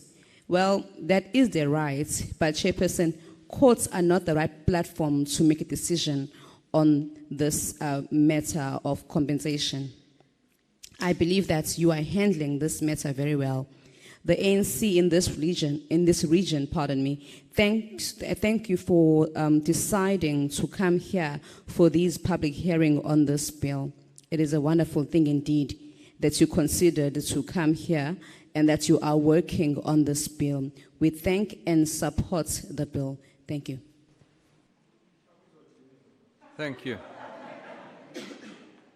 Good morning, honorable members, honorable chairperson, honorable Thring, how are you? Good to see you again in different circumstances. As a point of departure, might I just draw your attention to page 6 of the document we've been provided, chapter 2, and the paragraph is 5A. And I want to make it quite clear, perhaps not just to the committee and the honorable members, but also to the public that is here, where it quite clearly says that when the minister expropriates property in terms of subsection 2, the ownership of the property vests in the relevant organ of state on the date of expropriation. So, honorable committee, I just want to clarify that, not just for yourselves, as you obviously know, because you have perused this bill quite extensively, but for the public at large, because I fear that these public hearings are being held under a context or under the assumption from the members of the public that as soon as this bill is passed, every single piece of land that has been dispossessed or taken forcefully from the public or from people in rural areas or from other areas will simply be returned to them. And that is certainly not what is contained within this bill. And I don't know whether that is a deliberate thing, whether it's something that's been propagated politically, but it does concern me because when you raise expectations at meetings like this, and I'm not particularly blaming the committee or the honourable members, but people come here with an expectation that once this bill is passed, they're going to be given back their land. And that is not, I think, the sole focus of this. Also, I would like to draw your attention to page 17, which is quite concerning, which is 17 and then 3 in brackets. Any delay in payment of compensation to the expropriate owner or expropriate holder by virtue of subsection 2 or other dispute will not prevent the passing of the right to possession to the expropriating authority. So in essence, what this bill is saying is that my land could be expropriated, and that the ownership would then vest in the government, because it's the government who then owns it, not the public. But if the government is then slow in paying me or compensating me for that land, then in essence I'm left with no other recourse except to go to the courts. And I think that is an inherently unfair subsection of this particular bill, and it should be looked at and revisited. Of course, we also need to look at the actual definition of property, and I think it needs to be clearly defined within this bill. Are we talking about physical land? Are we talking about intellectual ownership? Are we talking about people's pensions? What are we actually talking about when we describe property? And I think that needs to be spelled out very, very clearly in this bill to avoid confusion. As we have seen here today, massive confusion. And there's real heartache amongst the people. I think we must recognize that. There's heartache and there's a need for a redress to the pain that people are facing. Thank you, Honourable Chairperson.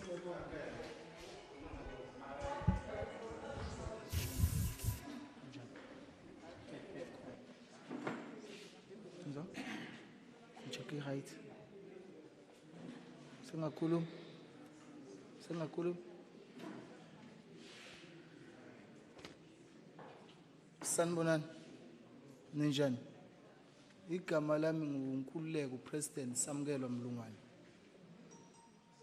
Angazi noma ngisendaweni right because mina ngisuka ngala eFan Outreaching eMtubatuba.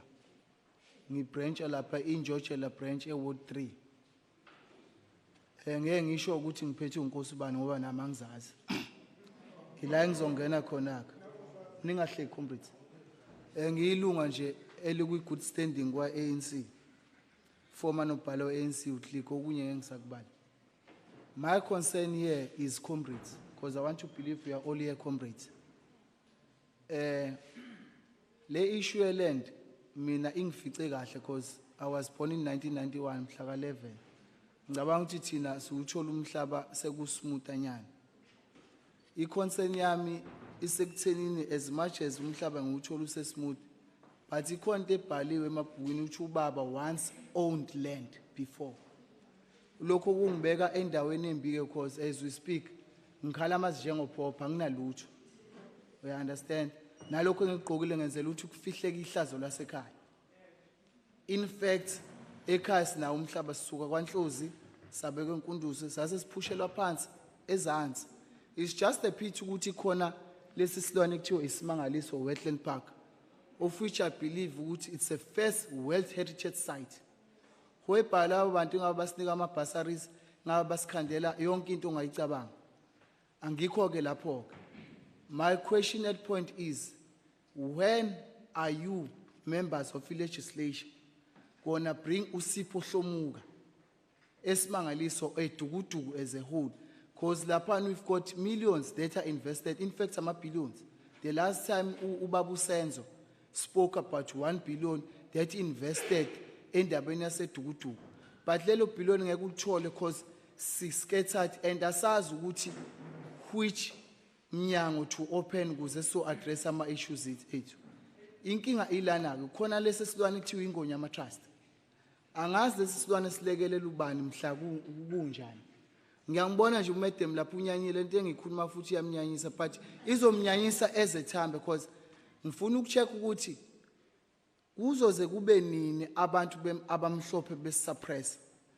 You go to hospitals, nikhuluma nge-NHI, Health Institute, NHI. You go to a public, kade ngiyofuna isifonyo nje recently manje la. Thiwa sikho isifonyo ngoba umphathi uyayibala. What a pity. You go to high institution learnings. You talk about imfundo yamahala because yonke lento isuka kuwo lo mhlaba lo. Because if umhlaba wakithi awudliwa ngalaphana ngabe umama uyakwazi ukufaka evarsity. By the way nganginephupho lokushaya social sciences. Lonke lelo phupho lashabala due to the fact ukuthi abantu abamhlophe basimela. Kanti kuyoze kube nini? When are you going to have enough of this land? Because ngalesikhathi kukhulunywa ngendaba yeCodesa, you spoke about reconciliation. But namandla siyangicela baba, we are begging to you. Please leave that. Go back to Netherlands.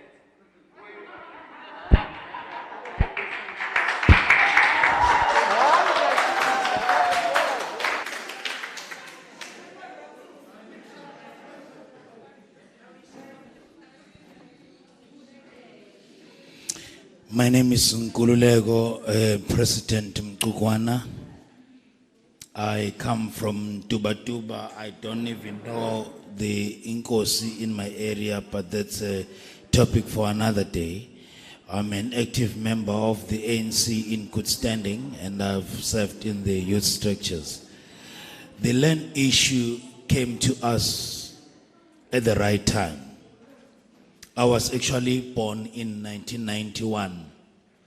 Well, I am landless. I got nothing. Even the clothes that you see me wearing, I am simply covering the shame of my family. But we can hear that at some point our forefathers used to own some land, used to own something.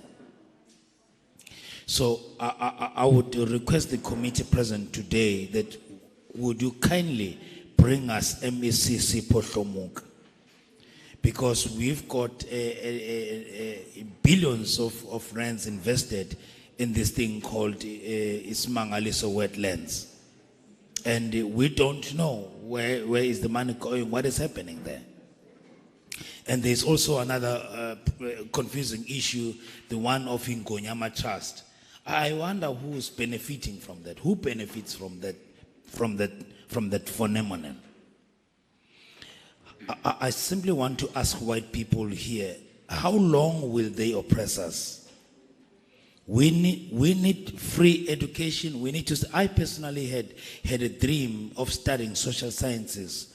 All those dreams were shattered because I could not study. I can't study because I don't have land. So we implore you, members of committee present today, help us and give us our land. Thank you. Cha, sihlalo angibingelele nohlezi nabo etafuleni.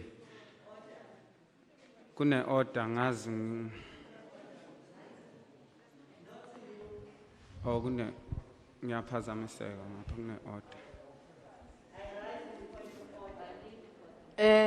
Can we again please respect the speaker on the floor?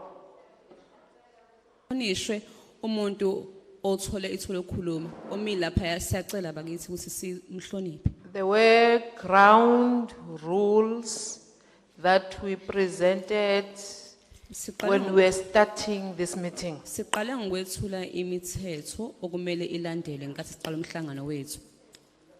And as such we are expecting so. Ngakho ke silindele ukuthi leyo mithetho ilandelwe.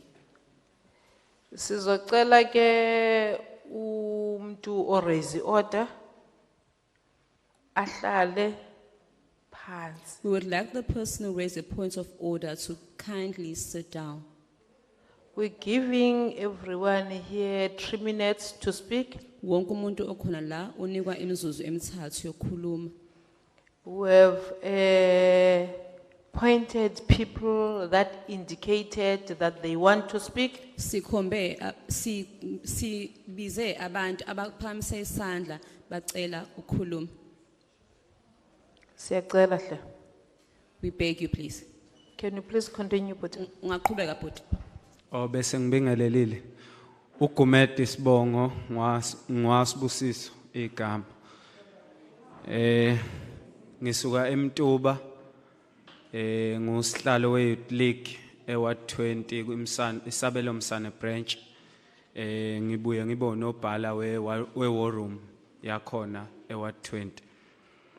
Cha sihlalo mhlawumbe umuntu akasho nje ukuthi kuyathusa ukuthi since 2017 sisazohlala namanje sizovumelana ngomthetho besithi mhlawumbe sekukhona enisiphathele khona, but anyway asidlule. Lapha ya eMtuba mina ngisuka khona ziningi izinto ezithinta umhlaba esikhala ngazo. Enye yazo nje isibhedlela, of which umasipala have indicated ukuthi ikhona imali allocatiwe for isibhedlela, but the problem is the land. So siyacela ukuthi leyo niyibukele eduze isheshe mhlawumbe mayingasheshe ilungiseke ukuze sizokwazi ukuthi eMtubatuba sibe nesibhedlela. Bese kuba yileyo ukuthi kuyahlukumeza ukubona ukuthi kusenabantu abamnyama who are South Africans okutholakala ukuthi ba homeless, where else ngeke ngize ngiye kwi-history ukuthi umhlaba wawuthathwe kanjani. You know that. Mhlambe kuyasihlukumeza thina singabantu abamnyama ukuthi sibone abantu abamnyama bengenazi indawo zokuhlala. Siyafisa ukuthi ilungiseke leyo.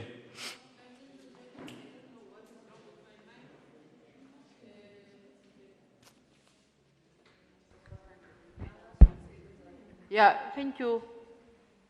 Again, we are listening to the speaker. So those that are speaking there on the side, You're making noise. And as such, we won't hear what he is speaking.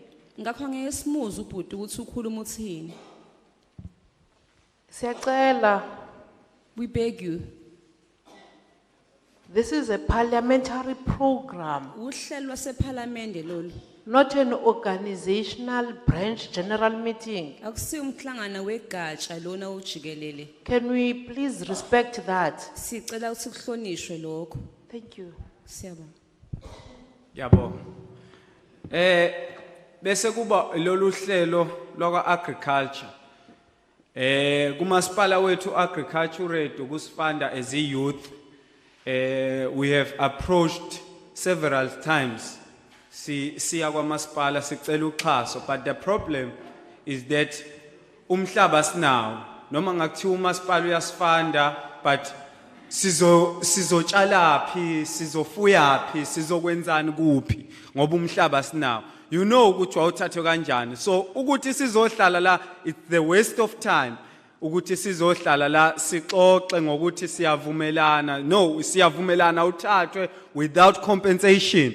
Therefore siulusha lwasemtubatuba siyacela ukuthi sibukelele ukuthi siuthole umhlaba ngale ukuthi kube khona abantu abacompensatwayo whatever.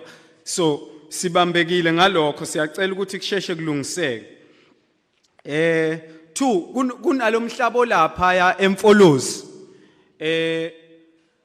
Kunama issues. There are people who are invading that land. Loya mhlaba loya usetshenziswa abantu abamnyama who are South Africans abahlala eMtubatuba.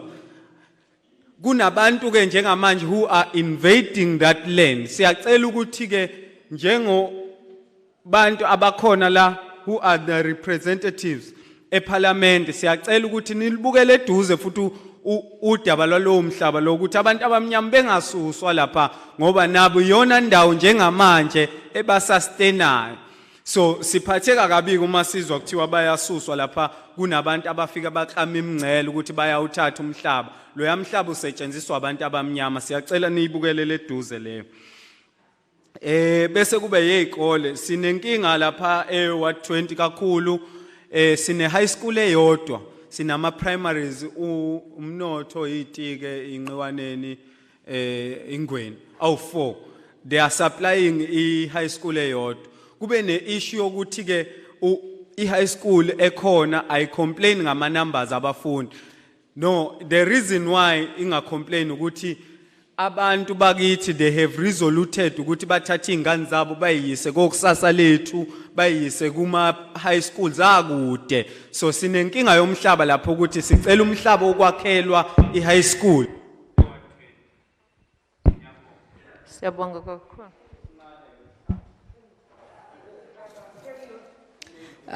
Greetings, Chairperson. My name is Socio-economic from Tuba. I am a chairperson of the Youth League at Msantu, Branch 7, Ward 20. Chairperson, this matter of the land was discussed in 2017, and now we are still being asked to support the very same bill. I thought that the last time this matter would have been resolved. In Tuba, we have an issue about a hospital. The municipality allocated money towards the building of this hospital, was allocated money towards the building of this hospital. However, there is no land to build that hospital. I request that you look into this matter and try to assist because we need a hospital at Tuba. It's quite disappointing that there are many homeless South Africans, whereas we know very well how the land was taken. Black people do not have homes. Secondly, with regards to the agricultural program, we applied at our municipality to assist us with funding so that we could farm, we could do crop or stock farming. However, we do not have land for the same farming. So even if we were to be allocated the funding, we still do not have land where we can work. We know how the land was taken. I think we should not waste time on this matter anymore. We just need action. I believe that land should be expropriated without compensation. As the youth, we say that land should be expropriated without compensation. This matter should be resolved quickly. Another issue is about the Umhlathuze land. There are issues there concerning that land. There are people who are invading that land, which is currently being used by black South Africans. At Tuba, people are invading the land, and now people are being forced to move out. Please ensure that black people are not removed from that land because they need it to sustain themselves. I ask you to kindly help us to resolve this matter. Finally, it's a matter concerning schools.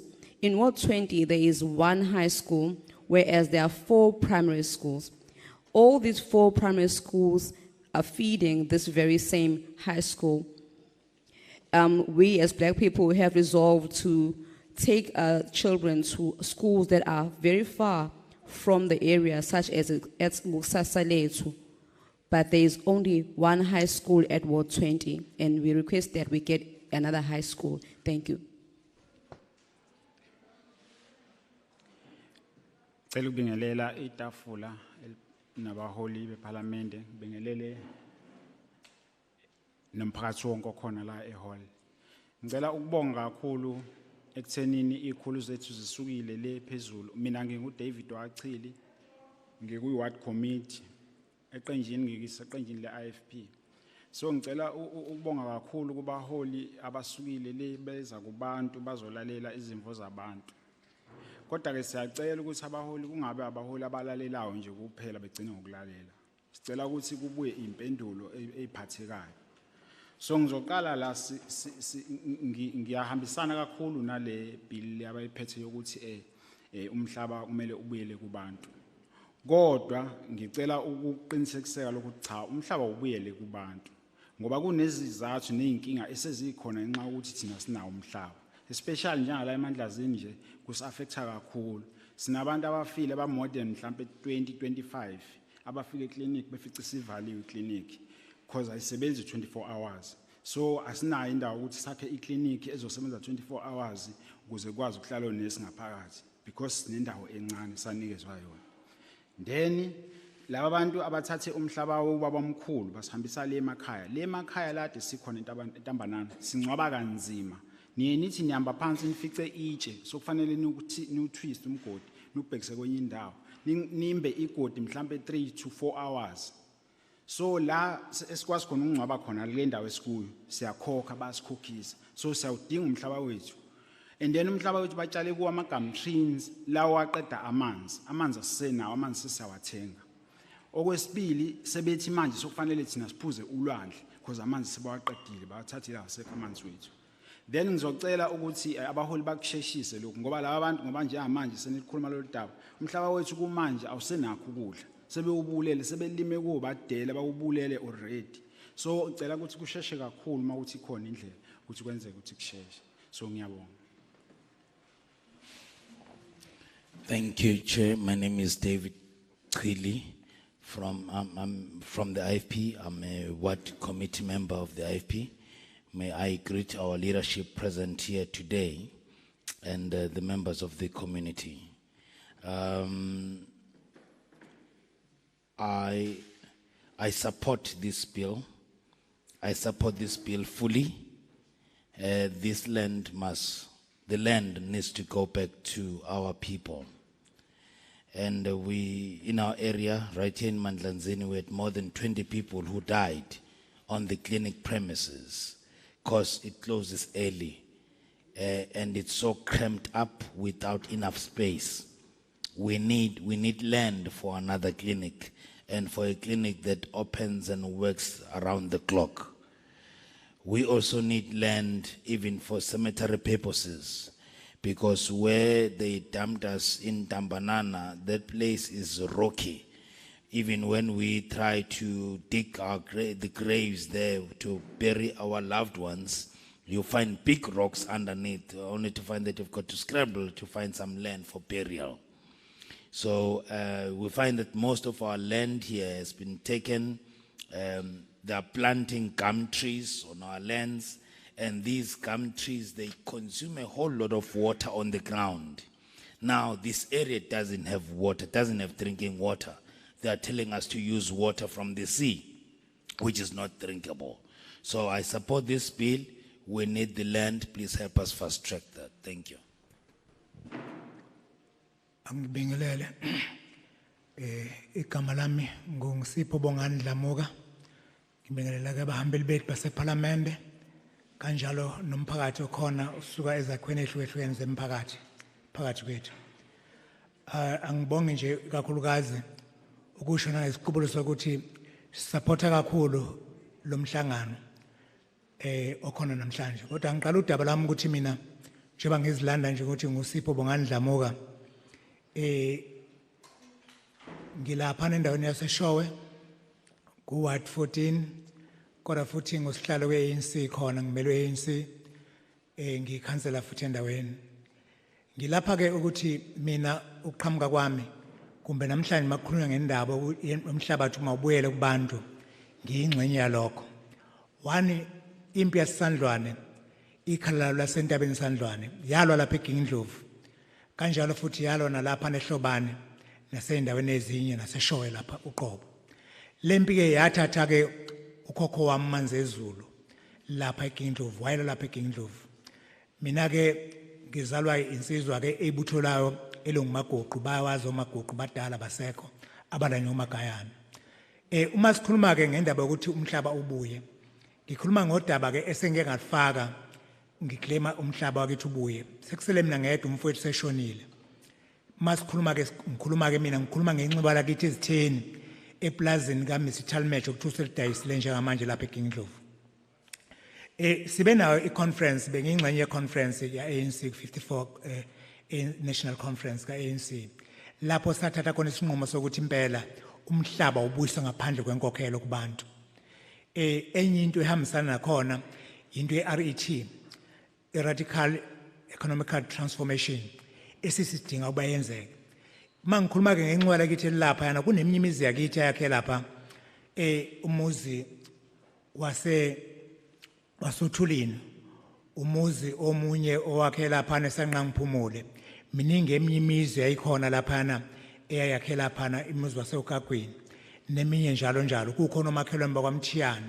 Ngizwa ke ngobaba ongizalayo lokho ukuthi inkomo zakubo zazidla insindi, inkomo zikababa mkhulu zaphela zonke lapha awahamba wakokhonza khona eShowe lapha agcine ekhonza endaweni yakwaMpungo sekhona.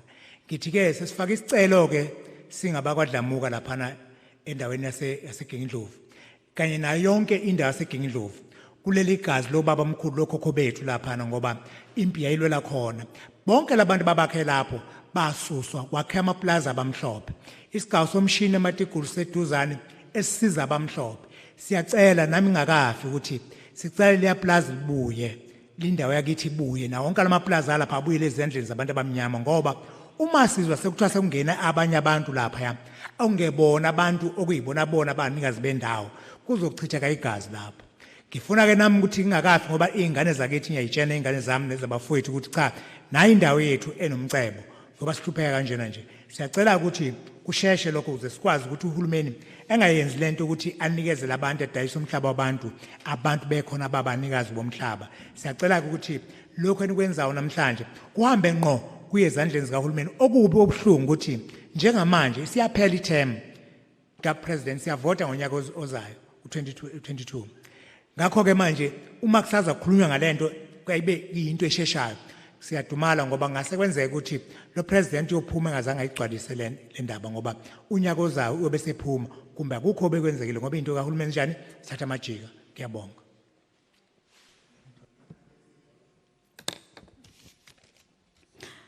I greet the Parliament and I greet our community at large. My name is Sipho Bongani Dlamuka. I thank you for coming here and I also support the matter for discussion. Like I said, my name is Sipho Bongani Dlamuka from Eshowe, Ward 14. I'm an ANC chairperson or councillor there. I support this bill. There was a war, the Isandlwana War, which was fought at Gingindlovu, Hlabane and Eshowe. Our ancestors died at Gingindlovu. My father as well told me lots of stories about how the land was taken, etc. I applied for my family land, trying to claim it back, because I heard that that farm was sold now by a certain lady at Gingindlovu. I attended the ANC conference where we resolved that land should be expropriated without compensation because we need radical economic transformation. There is my family land at Etulini and other family properties as well. It's Ogwakeni, Mtian, and there we had our neighbors who were the Mtian family. Our ancestors died with their cattle at the Mpungose area. I applied at Gingindlovu for our land to be returned because there my family had been removed by white people and then they started their farms in that area. I request that our land be returned to us as a family and to other black people. If land is expropriated and given to people who are not rightful owners, there eventually will be blood spilling because there will be wars. Before I die, I was hoping that I would get the land so that I can live it for my children. The government should not take land and give it to the wrong owners, or the government should not sell the land once expropriated. The government should actually take this matter being discussed here today straight to where it should be taken. Next year in 2020, there will be elections. Therefore, I request that this matter be expedited so that the President Ramaphosa, will not leave his seat without this matter being finalized. Thank you. Ngiyabonga ngiyanibingelela iParliament lami namhlanje umama umthetho kwambonambi eWard 4. enduneni umthiyane. Ngiseqenjini le-IFP. Ngimenyiwe ke ngicela ukusho ukuthi ke ngiye ngamenye ukuthi namhlanje mangize la kuneParliament ngeza ke nami ngigijima ke ngoba ngiku-structure se-ward committee. Ngiphinde futhi ngibe se i-war room ngu-deputy chair wakhona. Ngizeke ngithi kuzokhulunywa ngey'nkinga mangifika ngihleli phandle ngoba kahle kahle mina ngisuka phandle angaze ngizwe ngikhuluma nini kodwa ngoba ngiyezwa abafowethu bayakhuluma la endlini kukhulunywa ngomhlaba. Umhlaba ke siyavuma ukuthi mawubuyele kuthina. Ngize ngikhuluma la ngomhlaba ngiye ngajabula ngisahleli phandle ngathi ayi kusho ukuthi uzobuya ke umhlaba waseMandlazini okuyiwona awukade wawuclaimiwe but sibona silokhu siyabizwa imihlangano ibuyichitheke sicabanga ukuthi mhlambe khona kuzokwenzeka. Namhlanje bengithi nizothi hayi ke nizonxeshezela abantu baseMandlazini ngosuku oluthile bengicabanga lokho kodwa ke kandlulele kulokho ngoba ngiyabona ukuthi kusaxoxa. Ngiyafisa ukusho ukuthi ke umhlaba waseMandlazini abantu abanxeshezelwe ngoba ngiyabuka abantu bayafa abantu abadala sebafa kodwa ngifisa ukunikhumbuza abantu abami ukuthi obuhlungu ngeke phela bayife bonke ngoba inzalo yabo iyolokhu ikhona. Nina qedani ke lolu daba ke ngokusheshsha. Mina ke bengithi ke ngizela ngizothi ke oba phela nakho siphethe nomphakathi. Ngizothi ngicela ukuthi ke endaweni yethu lapha kwaMbonambe especially le ndawo eyangaka ngaseyindabeni nakondlaba elandula kuyindawo engathi buya ngathi inhlanye. Ngiyayibheka intsha yakhona ayisebenzi. Bengiyafisa ke uhulumeni wethu ngoba ngikathi phela ngithatha izintambo ngafuna uqambanga sajabula sathi yabona kuphethe umuntu omnyama ke njengamanje asophinde silambe futhi asophinde sihlupheke kodwa siyamangala uma sibona konke ngathi kushona phansi. Amphatheke manje khona naleli sifo bathi COVID usuzwa nje umuntu ukhuluma ngento ethile kuthiwa iCovid angazi ukuthi iCovid eqeda ukwenza kanjani afuna uqamba angikho kuyona. Bese ngiyafisa ukusho ukuthi imigwaqo yethu imanzi kakhulu. Yebo amanzi okuphuza asinawo but imigwaqo imanzi siyafisa ukuthi imali nizulu kuyonakala sibuye singakwazi ukungena emakhaya ethu sifakeleni ugravel.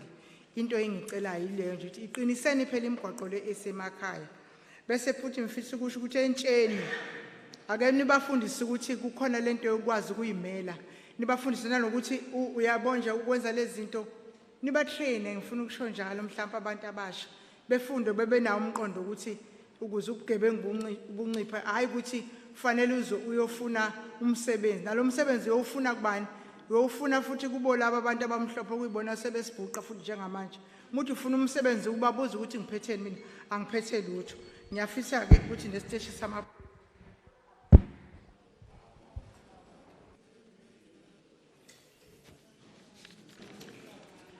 Thank you so much for the opportunity. I am Mama Mtetwa from Ward 4. I'm also a Ward Committee member and I serve as a Deputy Chair of the War Room. I've been outside, but I hear that here we're talking about land. I fully support that. I fully concur. We want our land back to our people. For a very long time, the Mandlazini people have claimed their land. And today, I was hoping that it's a handover day. They were going to be given their land.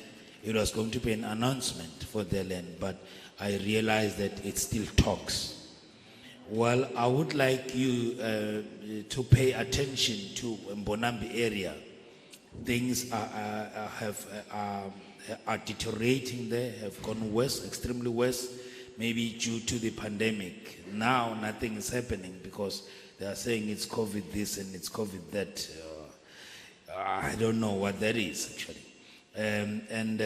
Our gravel roads in our area need some resurfacing because they are now wet.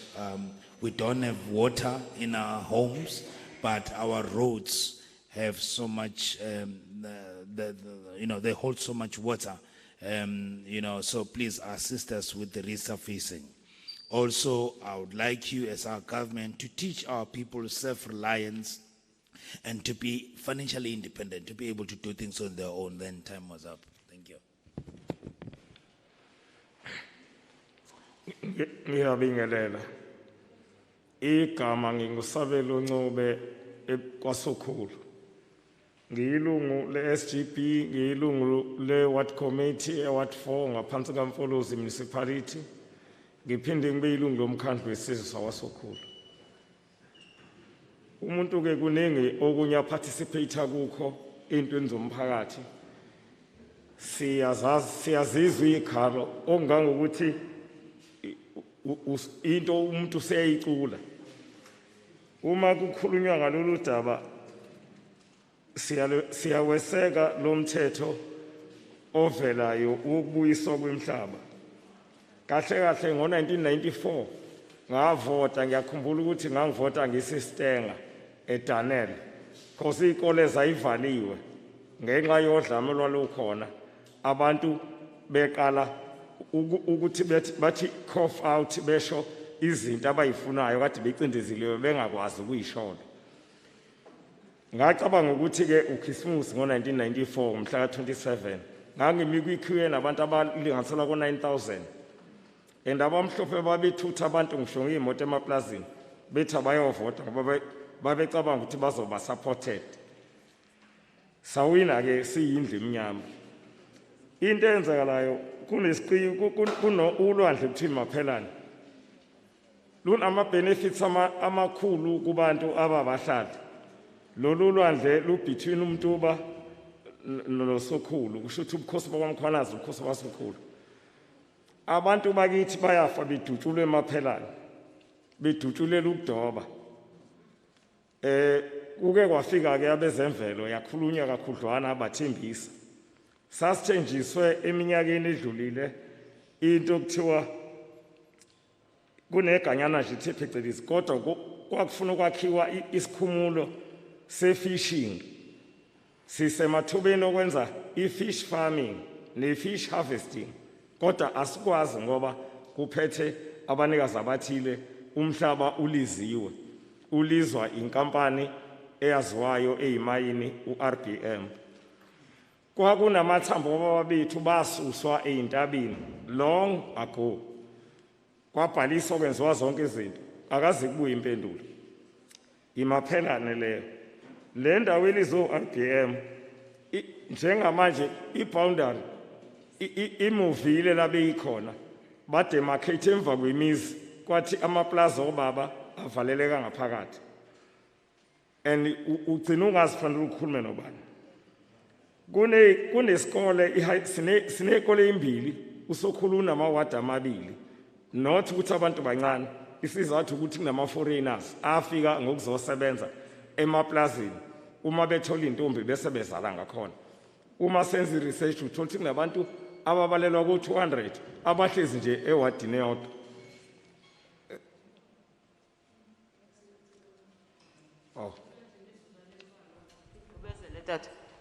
Okay. Kunanosethi last year January abantu bavuka umpejazana basika amahlathi abhilonga kuZG. Sinosafi othatha umhlaba ngazo ngathi amakhilomitha amanga noma amahektha amangaki. Sinabomondi njengamanje i-youth yethu iyasihlubuka izohlala emadolobheni. That's why sinamaphara. Ukhona umhlaba ukuthi singawusebenza kodwa sekufunela ukuthi sihambe sikhuleke eminyango elithile. Kunesikole ke ebekufanele sakhiwe ngo-2009 samiswa ukuthi umhlaba awukho. I-high school sinama-high school only 2 endaweni obonayo ukuthi i-population iphezulu kakhulu. Njengoba kade kwenziwa ama-demarcation kucaca ukuthi amawadi engasanyuka abe u-4, okusho ukuthi kunabantu abangamawadi amabili abangabonakali ngenxa yokuthi some of abantu esinabo uma umzali engenayo i-ID kusho ukuthi nimndeni wakhe wonke awunayo i-ID. Ngiyabonga.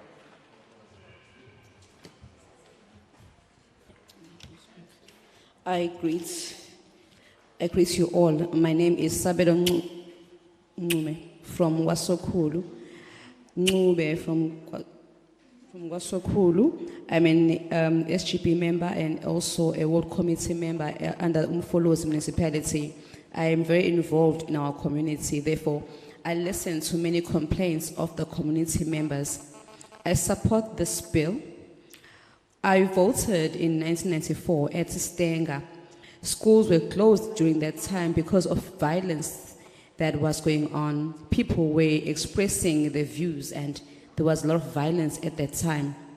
The 27th of April 1994 was a very exciting day for me. I joined a queue of about 9,000 people and I did not mind because I was very, very excited on that day. The white people fetched voters from their homes hoping that they were going to vote for them. There is a sea that is between Umtuba and Sokulu. People are being killed there for fishing. Ezemvelo Wildlife came to make promises, but those promises ended up as just promises. They promised to build a fish farming and also harvesting, but that cannot be possible because the RBN is leasing the land. Therefore, there is no land available for that project. There are ancestral graves which were removed from there. We went to register all our details, but there has been no feedback. The boundary as well has been shifted, and the area has been newly demarcated. Now, we do not know who we can speak to about this matter. We also have 2 schools, only 2 schools, but there are lots of people there. There are foreigners as well who came for work but found girlfriends and ended up having children. So now the area is more populated than it was before. Last year in January, people began to remove trees that belong to Sapi and Mondi. The youth is now moving to towns. There is land available, but it's not in the hands of the people. In 2009, there was a request for a school to be built, but there is no land available for that school to be built. We need 4 wards in that area, but you find that if a person's parent does not have an ID, then that person cannot be registered. So one ends up not knowing which ward they will fall under. Thank you.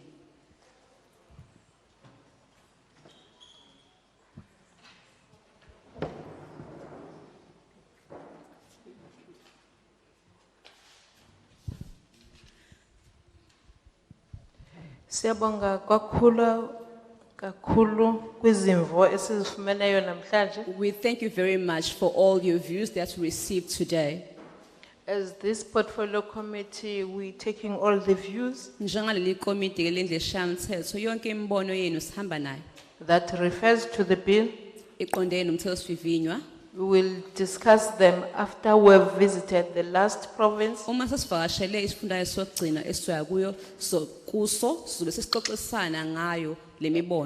take the report to the parliament, which will be discussed by the House and all the political parties, even those that are not here.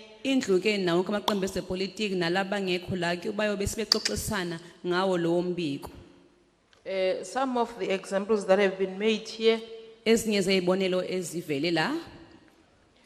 they show exactly why we have to repeal that Act of 1975.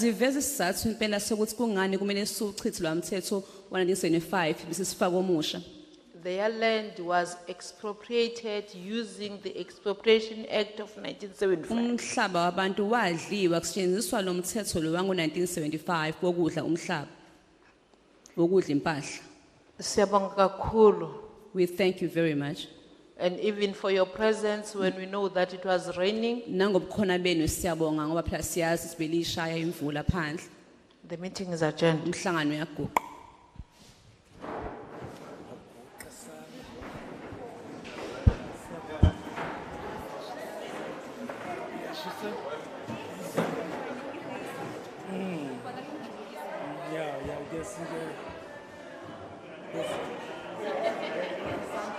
Yes.